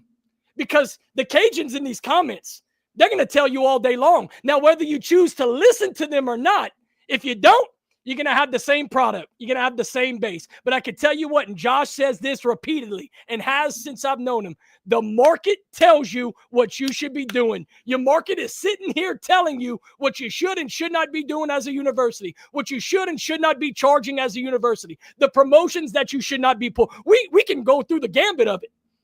At some point, you got to stop and finally listen to your fans, because you will never out-Cajun a Cajun. And I'm glad I got to reiterate that point tonight. Thank you, Nick. Jerry, I'm going to go back to what Cole said, and we've harped on so much. Listen to the fans. Listen to what price your product based on what they will pay. And so many times, look at the deficit. I'm just going to go to this deficit that we're having to work on and these cuts they're making in athletics. You know why they're so screwed right now? Because they did nothing to raise money organically through the community. They took care of their big sponsors, and did they even really take care of them? But they pay attention to their big sponsors. They raise prices on everything else. When people stop showing up, they go, well, it must be the fans. It's their fault. And they did nothing to cultivate the money that we need to run this program. And you have the university subsidizing them $12 million a year. So now they're taking that away. What are they going to do? Now they're stuck. Do they have to now start listening to us? We've been screaming this for 5 years, Jerry. As long as I've been here, listen to us. We have the cheat code. We're telling you how to do this. So I guess my question to you, Jerry, is now, do they have to listen to us? Because what other option is there? They've not raised the funds. They've not done a good job of raising the funds. They've raised prices, pissed everybody off, ran them off, and then looked at everybody and said, well, it's your fault. Now they got to go back to those people and ask for money. How's that going to work out, Jerry? Well, first of all, let's take away the Cajun culture. Let's take away the fact that we're Cajun fans, and let's just cut it into more simplistic terms. We are paying customers. And it's a shame that I have to say this every single time I come on here when this subject comes up. forget everything else. If you claim to be a business and you like to tell everybody, well, this is a business and we run a business, I dare anybody to go into any business and expect that business, as you're giving them money to buy their product, expect that business to criticize you and say, your money's not good here, or I'll take your money, but I know what's best for you. I'm paying you. I am paying or buying a ticket in a tailgate spot for an experience of your product. It is your job to make sure that I'm getting my money's worth with the money that I give you.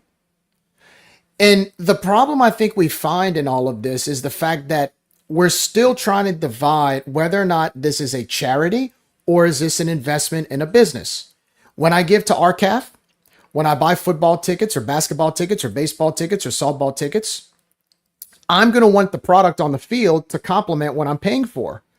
And that includes the tailgate. I'm going to want that experience to be a good one. And so whenever you're in a stadium that can't sell out, or you're in a basketball facility that can't sell out, you're in a baseball facility that can't sell out, that's the market telling you your product's not good enough for what you're charging.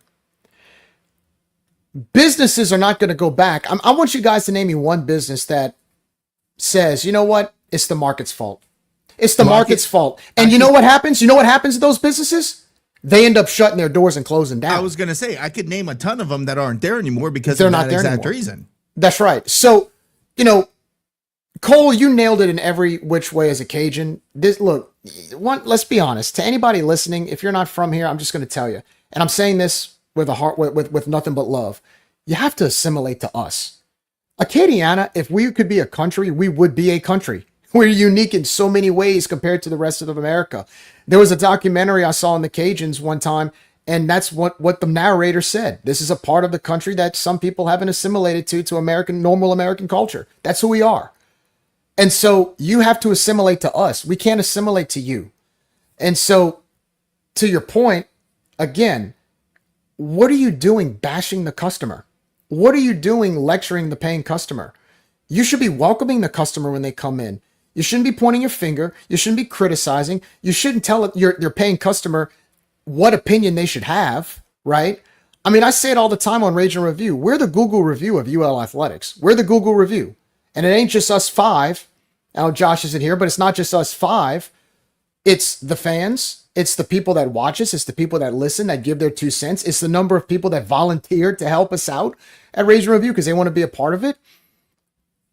We're your base, whether you like it or not. You know, yes, you sold your premium seating in the stadium, but I said it before the Rice game, and I'll say it again. That's in a 30,000 seat stadium. That's 2,000 seats. What are you doing to get the other 28,000 seats filled? What are you doing to get the general admission into your stadium?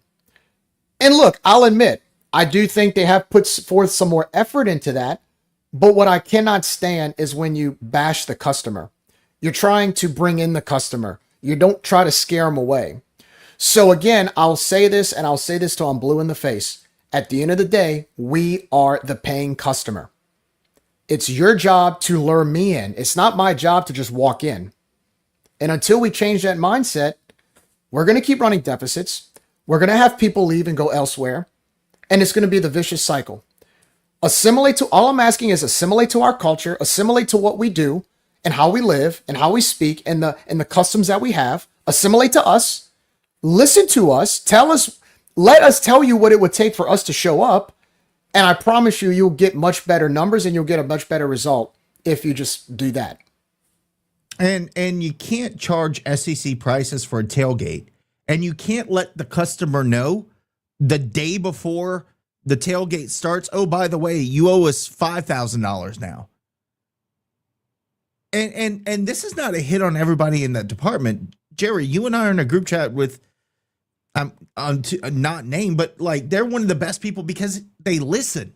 A good person. Yeah, he/she is a good person. There are some good people in that department that listen.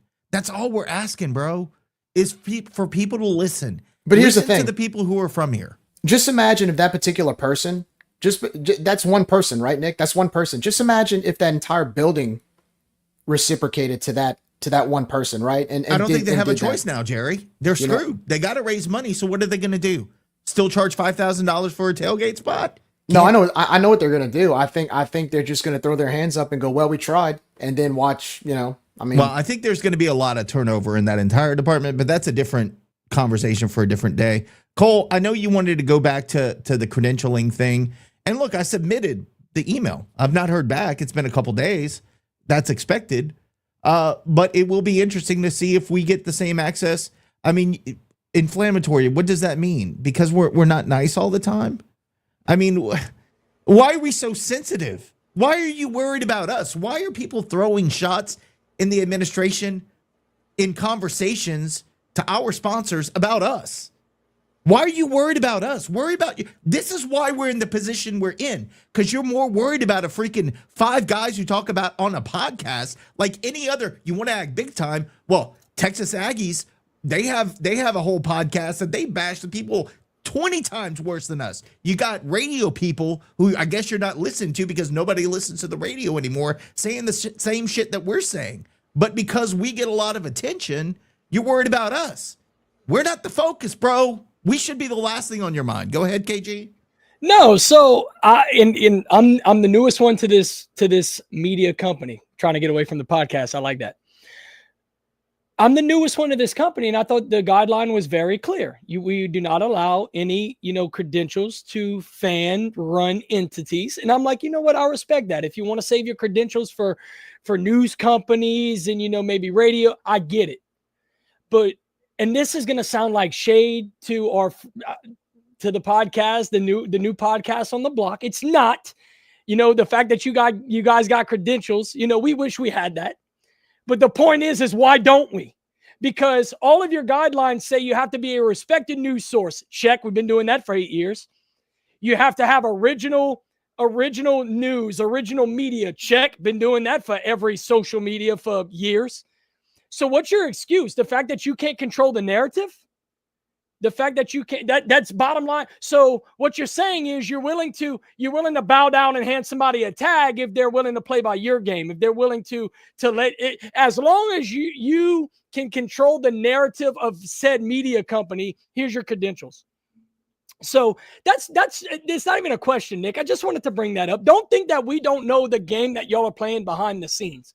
And what's really sad is that Rage and Review has really built a media giant in Lafayette for this university, not against, for this university for the past 8 years. The fans are all on board. I mean, Nick, if you want to bring up the graphic, how many corporate sponsors, big time sponsors, whether it be media companies or restaurants or business, just local businesses in general, clearly they are on the same page as Rage and Review, because guess what? Those are Cajun-owned businesses. And they were at a tailgate this weekend, by the way. All of them. And by the way, if y'all missed the tailgate this weekend, guys, y'all have to figure out a way to come past by Rage and Review's tailgate. It's a freaking party everywhere. Oh, we turned up, man. By the way, fun. DJ 337, DJ Menace, I need to show Dennis Maldonado so much love. Not only did he play phenomenal music pretty much from noon to about 5, he stayed after the postgame show, came to the postgame show, stayed after the postgame show and helped us pick up the entire tent. He didn't have to do that. He didn't have to do any of that. But that is, anyway, that's us. But that's who we are. That right there. One of the more popular DJs in Lafayette. The dude stayed till 2 a.m. helping us pick up our tent. That's who we are. The entire game too, by the way. That's who we are. He was the DJ in the stadium. Yeah, and after he got done, he came directly to the tent because he knew the post-game show was an absolute party, which, by the way, if you go back and watch it, I turned the camera around. There's probably 40 to 50 people at the tent watching the post-game show. Like the Cajuns, how many times I'm going to say the buzzword, Cajuns. Like we're high energy. We're everything's off our sleeve. Everything's out of our heart. Like, if you're not going to embrace that, you're going to fight us at every turn because we're also the most stubborn people in the world. But if you're not going to embrace that goes against that. That's a terrible business model. Capitalize on it. Stop talking about business models because we're in a $12 million deficit because they don't have a business model. That's my point, though. That's my point. And listen, y'all are the money guys. I went to Acadiana High. We only know how to count by sevens. So anyway, I went to Gadiana. What you talking about, Ball? Well, you must have took I'm telling Miss Aguilar you said Man that. was in the honors classes. Nick was in the honors Aguilar classes. wasn't there when I was there. Anyway, the point I'm getting at is that credential-wise, it is a slap in the face to us. We're not begging for one. Clearly, we have a great product without being allowed access. I didn't over even these want years. one. But you know what? If everybody gets one, I want one too, damn it. Well, when you open the door to fan podcast / media entities to having credentials, then of course we're going to send you an email asking for credentials because you have no leg to stand on anymore. If you wanted to shut the door and make it hard because we don't allow any fan related thing. Well, guess what? You just opened the door this week when you allowed them access. But so the thing is, you have no leg to stand on anymore. We've been lectured. Well, you got to get bigger. Well, we can't just let any podcast interview because anybody wants to start a podcast. We got 60, 70,000 followers on our social media platforms, right? We've grown tremendously. We've done everything that's been asked. And all of a sudden, in one fell swoop, you went against everything you've been preaching to us for the last 7 years. In 1 week, you went against everything, which includes your own rules.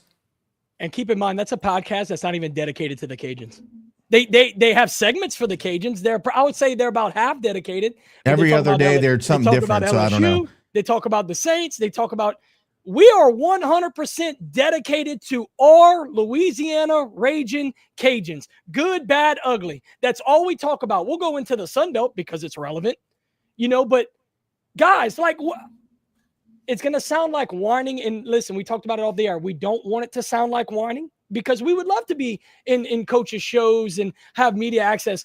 But the bottom line, admin, is if you don't grant it, we're still going to keep chugging along. We're still going to keep doing these Wednesday shows. We're still going to keep doing the postgame shows, which are more successful than anything you got on the radio. So you can either play ball with us because we love this school. You think we want to do all this damage? You don't think we want to be sunshine and rainbows and shit out positivity? I'm Mr. Positivity. But I'm also going to tell you how it is because at the end of the day, we are the voice of the fan. We are the voice of the Cajuns. So if you lie with people with eyeballs like Jay Walker was trying to do on Saturday, you're doing them a disservice. You're not doing them any good. At that point, they just want you out. Lane, I want to give you final thoughts on this, man, because we got to wrap it up. But I do want to say before I go to you, keep in mind, I was told by the same guy who made the comments, we have a chance to work with the university, but we got to change our name, get rid of certain people on our team, basically undo everything that we've done. And then after about a year, if they like our show, then we can maybe get a maybe. Access. So we have to rebrand everything we've done, change everything, and erase and then maybe 8 years of work for a maybe.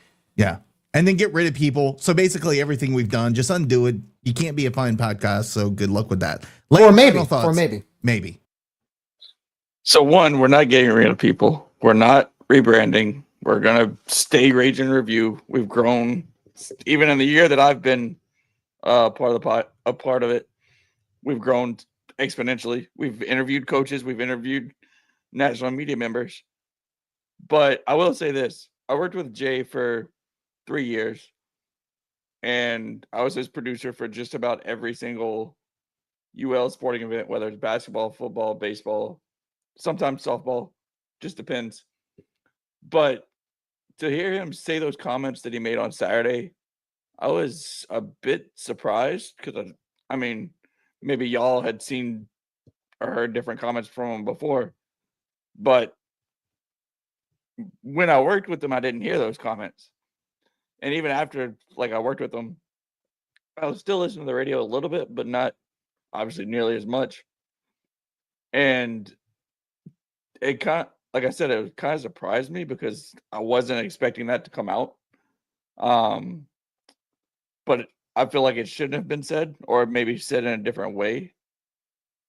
And it was unfortunate that it happened, but I want to say we're past it, but it's less than a week old. But as far as the whole media credentials thing goes, like Cole said, this fan podcast that's less than 6 months old is getting media access when they cover the Cajuns one segment out of their whole entire show. This week they don't even have a show because they can't get their lighting right. It's just, we've worked hard in the last 8 years to get where we are. And like Cole said, it's a slap in the face to be where we are and not have the access of someone else that they just create a podcast. And I want to say it's not their fault. Like, props to them for even asking and getting it like that. I am totally on their side on that, right? But it's like, okay, well, if we're opening it up, then are we going to make it fair? Are we going to continue doing this thing? And I know that in our group text, you were pretty livid. I was pissed. On Saturday I was not happy when we found out. So it was just a combination of all of that plus the comments from Jay. It just boiled over at that point. Well, I think it's just fair for us to, I mean, we're here again for the fans. We're a podcast. We're not a podcast. We're a media group now that does everything fan-centric, fan-based, because, you know, that's why this exists. And I know, again, like Cole said, this is not whining and complaining. Like, if we don't get them, we don't get them. But the point is, we want to be as transparent with you guys as we can, because we have a severe lack of transparency from our athletic department. And so when we talk about these types of things, we, we're doing it because we want to tell you what we're thinking and what we're talking about and what we're experiencing. And also, Will Heron, I know Josh is still pissed off on the way you asked a question to Des about, that started all of this about players quitting on a team. But my dude, like, you asked the hard question, harder than you made it harder by the way you asked it, but you still asked the question and you still said, this is what fans are saying. And I appreciate that, man. You took one on the lip for us, and we appreciate that. And keep doing it, man. Keep listening to what people are saying, because as of right now, you're one of the only people in there that has a voice for us. So we're sorry we put you in a bad space. I know you made a joke. Hell, I hung out with you for 5 minutes and I'm getting yelled at, but man, appreciate what you do, and keep on chugging along. All right, guys, we gotta move on, because we've been talking about this way too long. Let's talk about the Sun Belt Conference, because we do need to talk about where we are right now. We're 5 games into the season, almost halfway through. I tasked Jerry with talking about around the Sun Belt. Jerry, if you could give us an update on standings, and then we could talk about this week's SBC games. Yeah, I was actually going to go with the SBC games first, but I can definitely do the standings if you'd like. Right now, either way is good with us. Yeah, let's go around the horn this week. I'll start. Let's see. Do you want to do results from last week, or do you want to go straight into this upcoming week? Go into this upcoming week. Got it. Okay, so this upcoming week, every single game is going to be on Saturday, starting with App State. They'll be hosting Oregon State in Boone, which is actually a good get for the Mountaineers. Seems App State always gets good non-conference teams to come to Boone. They'll be playing the Beavers of the Pac-12. ULM actually has a little bit of a challenge. I'm actually kind of intrigued by this matchup. They will travel to Northwestern to take on the Wildcats of the Big Ten up in Illinois. Kickoff will be at 2:30 on the Big Ten Network, and then the App State game will be at 2:30 on ESPN+. Cajuns' future opponent JMU will travel to Atlanta to take on Georgia State. Kickoff will be at 2:30 p.m. On ESPN+. And then we'll also see a really big-time Sun Belt West matchup. Texas State will travel to Jonesboro to take on Arkansas State. Kickoff will be at 3 p.m. You can watch that game on ESPNU. Coastal Carolina will travel to Old Dominion. Kickoff will be at 5 o'clock, and that game will be on ESPN+. ODU's been kind of the surprise team of the Sun Belt so far. But that would be a very intriguing game in the Sun Belt Eastern Division. And last but not least, rounding out the Sun Belt schedule, South Alabama will take on the Troy Trojans down in Troy. Kickoff will be at 6 o'clock on ESPN+. So actually some pretty good matchups in the conference. Now the conference play is really kicked off. This is kind of the week where you really start to watch. Having a bye week for us, I'm really excited to see, where things stand. And some of these teams we play in the future. We got JMU coming up, Texas State, Arkansas State. We got to go to Troy. It's going to be, I'll definitely keep my eyes on the TV around the conference to see what happens. Right now, Sun Belt standings so far, ironically, it's still early, right? We've only played one conference game, but in the Sun Belt West, believe it or not, the ULM Warhawks are in first place with a 1-0 conference record, 3-1 overall, followed by the Southern Miss Golden Eagles, 1-0 record, 3-2 overall. Rounding the third place in the standings of the Sun Belt West, your very own Louisiana Raging Cajuns, 2-3 overall record, 1-0 in conference. In fourth place, Texas State. They haven't played a conference game yet, nor has Troy, followed by Arkansas State and South Alabama. Around in the Sun Belt East, of course, in first place is JMU, 3-1 record overall, 1-0 in conference play, followed by Coastal Carolina. Again, it's early in the conference. They're 1-0 with a 2-2 record, followed by ODU, Georgia State, App State, Georgia Southern, and in last place in the Sun Belt East right now, and I'm willing to bet that's going to change, the Marshall Thundering Herd with an 0-1 overall record and 2-3 overall. So still very early, guys. Still got a lot of football to play. But look, I'm going to be honest with you guys, being in third place in the West right now, with the way we've been playing, kind of starting off slow, doesn't look as bad, guys. 1-0 is all that matters at this point. Absolutely. I mean, that's all that matters. And also, absolutely. Who is Southern Miss playing this week? I'm sorry, I missed that. Southern Miss, I think they're off. They got a bye. Okay. Yeah. I will be watching that JMU game, of course. But look, I know Arkansas State is down, but at home, they're pretty tough. So when Texas State travels to Arkansas State, I mean, considering Arkansas State held tough with freaking Iowa State, I think they have a chance to pull off that upset. At least I hope so, because I want Texas State to lose every single game. Well, this season. It's very important too, because Texas State, obviously, they're always the preseason favorite to win the West, and every time they fail to. This is about when they start tripping. Yeah. But that's the thing, right? And that's what I'm going to be watching for. They have to go to Jonesboro. You know, it's going to be interesting to see if Arkansas State can pull it off, because if they do, it makes that climb for Texas State a lot more difficult. So that's a game that I'm going to be keeping an eye on. I'm also going to be, like you said, going to be keeping an eye on JMU and Georgia State, even though I think JMU should win that game. But I'm going to study them. We're going to study them, see what they're all about, you know? Of course. Yeah. I look forward. I mean, they're going to be the same old JMU is what I think. Before we get to Lane's lines in a second, I need to cue that up, but I do want to ask you guys, I guess, Jerry, you particularly, because when I talked about this, KG and Lane were like, we're not numbers guys. We can't talk about this. But we do want to talk about the deficit, both on the academic side and the athletic side, because it's very significant. I mean, $25 million ain't just like a little bit of money. It shows that for many years, and then now it's coming out with declining attendance. Like, there was a lot going on behind the scenes that we didn't all realize. And then when we started having auxiliary funds covering athletics to the tune of $12 million, that was a whole different thing. Cajun talks with his hands and knocks the microphone away. But when you're talking about moving auxiliary funds to $12 million to athletics, then you start kind of scratching your head like, what's really going on? And then we're here where we have to make, as a university, some very tough decisions. And I know you've been connected to, you know, things that you hear and talk about, you know, all these things, the failed audits, the declining enrollment.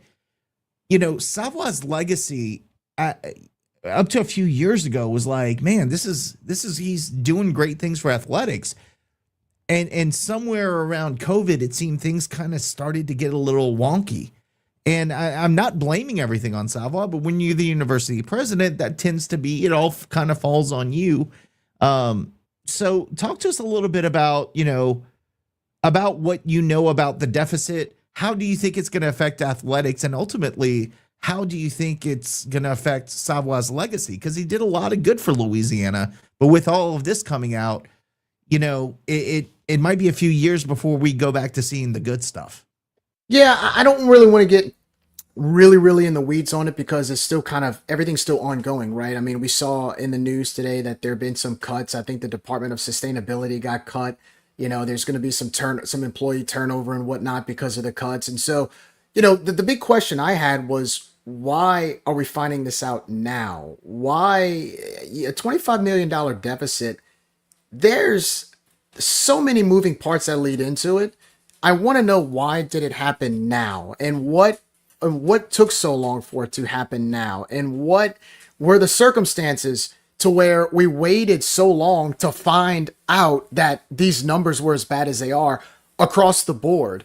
And, you know, the declining enrollment, which really, the hardest part about the declining enrollment is we've had declining enrollment of on-campus students in the last 9 years. And the reality is for people who don't know, your number one source of revenue for a university is enrollment. You need that tuition paid to bring in revenue for your university, because that in turn goes to certain facility enhancement. It goes to paying the bills. It goes to all of these different factions of your university to keep it running.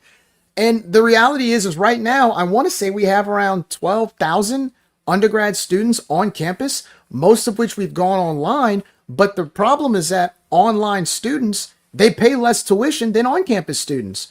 And then online students don't spend as much money on campus. So there needs to be a bigger push if you want to kind of narrow that gap of a deficit.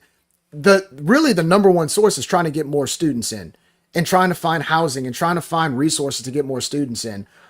With athletics, look, let's be honest. Most colleges outside of maybe 30 or so are self-sufficient.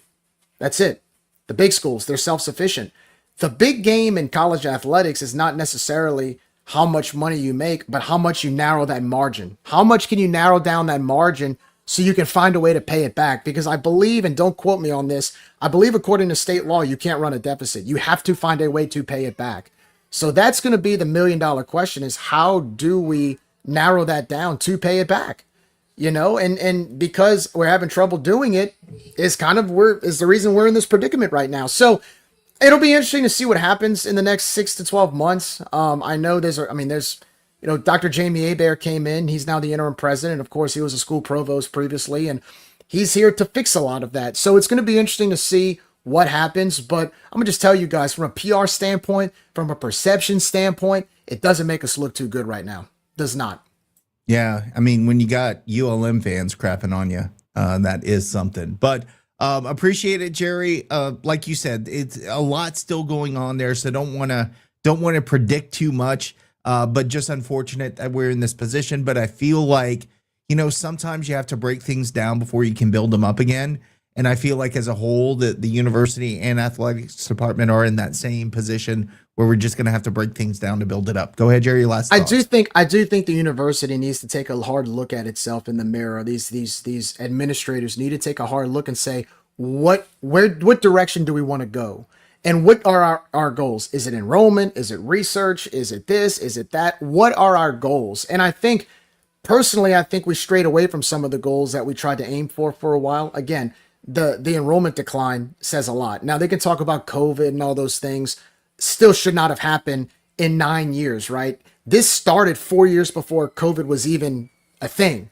So there's been a pattern of this for the last almost a decade. So now that all of this is happening, there needs to be a complete 180 on the attitude, on a mindset, and say, okay, let's start off from scratch. What do our goals need to be? And what is it going to take to bring in the revenue that we need to narrow that deficit and allow the school to function in the green again? Because I don't think, Nick, you've been around here a long time. I don't ever remember this school running in the deficit and running deficits. It didn't, because we had Dr. Audemars who saved so much money to a detriment of the university, almost being to athletics, to athletics. Yes. And then you had a new university president that were like, oh, we're spending all the money we saved, and now we're out of money. Right. So now you got to go get some money back. You got to go bring in some more money. That ain't great either. I will make this comment. If we do increase enrollment, we have to figure out a way to add more on-campus housing, because even with the enrollment we still have students living in hotels. Here's the problem. On-campus housing is so expensive for the university. I think they might lose money on on-campus housing. So that's another issue. But I think TSAB is doing some things unsuccessfully right now to try to get around it. But we'll use them as our guinea pig until we figure that part out. Before we go, one more thing before we go to you, Lane, do want to talk about other sports, because we don't do that enough, and I'll make a concerted effort to talk about other sports around athletics. Want to look at volleyball first. They are 9-2 overall, 1-1 in Sun Belt Conference play. They split a series actually with Texas State last weekend. They are 5-0 at EK Long Gym. So if you have a chance, it's free, it's fun. Go check out a volleyball game at Earl K. Long. That is a fun time. Soccer so far this season is 4-4-3. Man, I don't know what it is about those ties. Like, somebody got to win, but they're 4-4-3, 1-1-2 in conference. And then tennis is just getting underway. They had 23 total wins at the Youngsville Invite a couple weeks ago. And then last weekend, they had 17 singles and 6 doubles wins at the Southern Miss Invitational. So some good stuff coming from our tennis team. And then let's turn it over to baseball. The big announcement today, and I'll go ahead and share my screen. Baseball came out with with their schedule, which was fun to see because we've been waiting for it for a while. We kind of rely on other teams to release their schedules before we can look at what we're doing. But looking at it, we opened the season with that's fall baseball, with Missouri State in a 3-game series at MLT Moore Field, then travel to Rice. Yes. For a midweek game, which I'll be at Reckling Park checking that out February 17th. We host Maryland, which of course is a former school of John Sheff and probably led to that scheduling agreement with Maryland. They'll be in for a 3-game series, followed by Kansas State at Teague Moore Field. Stony Brook follows them with a 3-game series, and then TSAB Wednesday, March 4th. Holy crap, boys. We better start playing them for the parade if we happen to beat them. We got Dallas Baptist on the road the following weekend. That's March 6th, 7th, and 8th.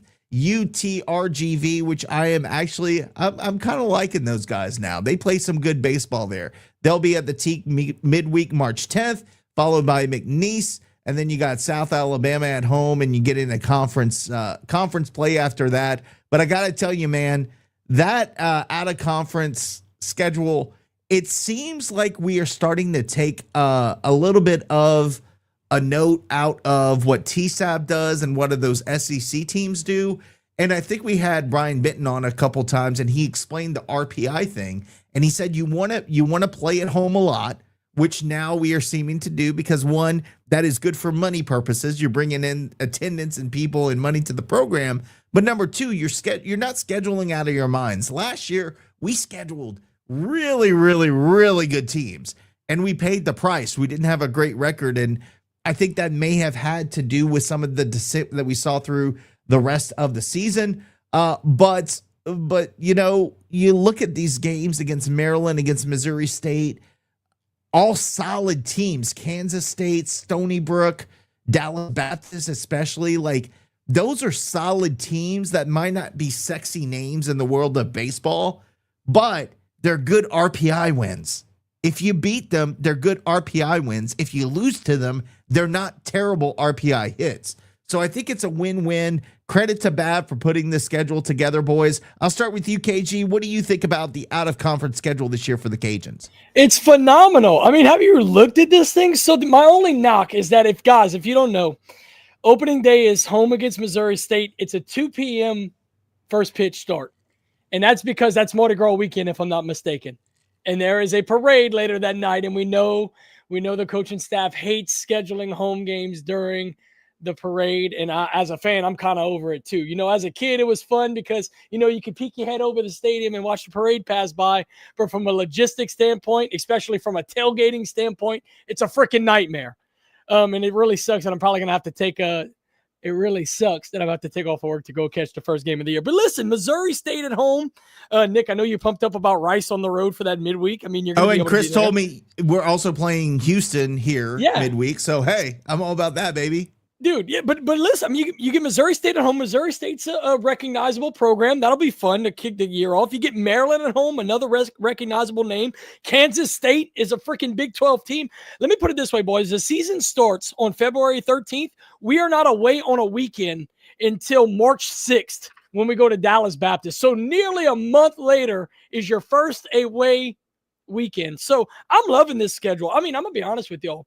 For the past couple of years, I've really, really liked the pre-conference schedule. I feel like we play a lot of heavy hitters, and we should. Our Raging Cajun baseball brand is recognized. You know, we haven't been playing great ball, especially last year.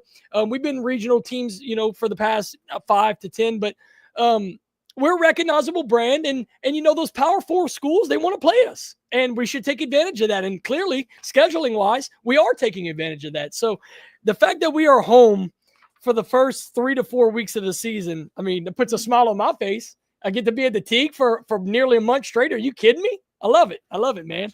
No problems with that. Before we keep going, Southern Miss and Coastal at home. Yes, sir. I mean, please be good this year. I mean, Please think about it.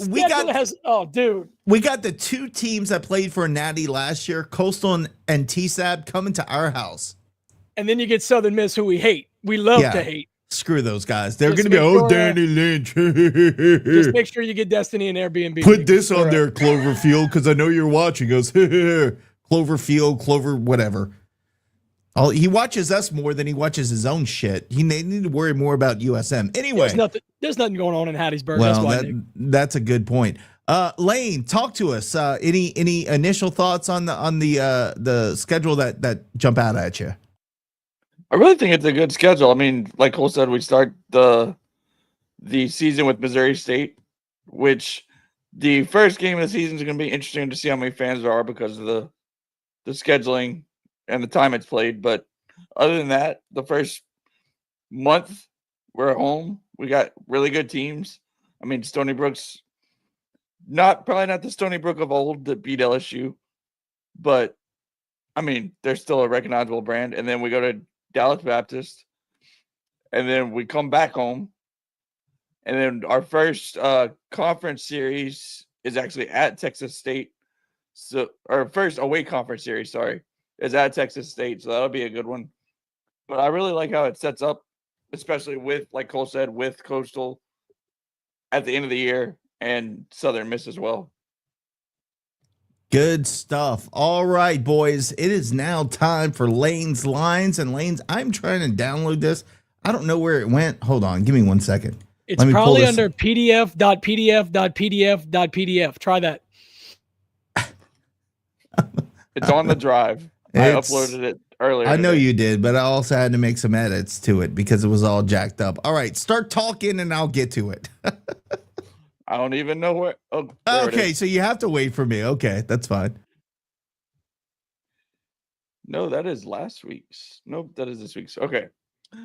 UL is on their bye week, so obviously there's no lines for them.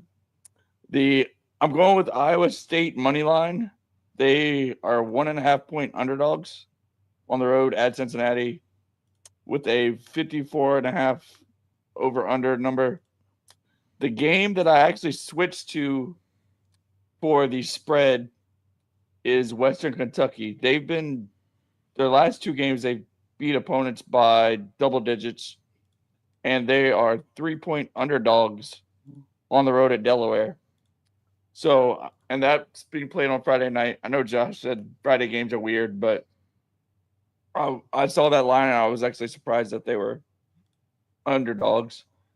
And then I'm going with two teams that should score a lot of points. I was surprised at the low number of the over-under, but it is at 45.5, and I'm taking that over. Unfortunately, the season has not gone great for me as far as all of my picks winning. Most weeks, it's 2 out of 3 that I get right. I think I've won only 1 week so far. But in last week, I got 2 out of 3 wrong, thanks to Florida State losing. But I'm looking forward to hoping that this week is a winner. All right. So go over that again. You're picking Iowa State money line, right? Yep. Iowa State money line. And then we got Western Kentucky. You're picking Western in the spread, 3-point spread, and then +3. Yep. Okay. And what is your overall record? Because I can't download that. I don't know what's going on with my computer right now. All right, let me pull up that. So I am 3 of 4 week 1, 3 for 3 week 2, 1 for 2 week 3, 1 for 2 week 4, 1 for 3 week 4, and 1 for 3 week 5. So don't listen to Lane. Yeah, go ahead and fade Lane. Go ahead and fade Lane on everything. Lane. We just exposed you, brother. Yeah. Sorry about that. Yeah, not great. But all right. Looking forward to a good week this week. You boys know what time it is? Let's talk about Grémy's. C'est l'heure pour la grémée. Emmenez à vous autres par Mange Lafayette. Grimmies brought to you by Eat Lafayette and Lafayette Travel. Boys and girls, it is time for the question of the week. And this was an interesting one I thought about because I was thinking about where I wanted to go. But what is the holy grail road game opponent that you wish Cajuns football would schedule so that you could take a road game there? My thought first, immediately in my head, I wish we would play Notre Dame so I could go and see the Fighting Irish in Indiana. I think that'd be amazing. I mean, everybody, that's an easy one, right? That is an easy one. Want to go to a game at App State? I think that would be a lot of fun if that's not a holy grail one. But I would love, and I gave my answers away, going to the Rose Bowl at USC, would love to see that as well. I will start with you, KG. Your thoughts. What is your holy grail away game you'd love to attend? So in my defense, your sport did not specifically say football. I know, it's fine. I did prepare 2 answers, though.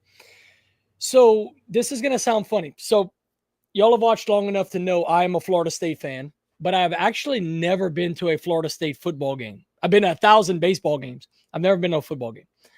I know that, a couple years ago, we did go to Doak Campbell and we played them in football. But if y'all remember, it was during like a tropical storm where the weather was really bad in Lafayette. So we were in no position to travel. And if y'all remember, that game was actually a really bad weather game. Like I want to say it rained the entire game. So to answer your question, I would love for the Cajuns to play Florida State again in the future, just so I can let that be my first game at Doak Campbell Stadium. But I did prepare a secondary follow-up because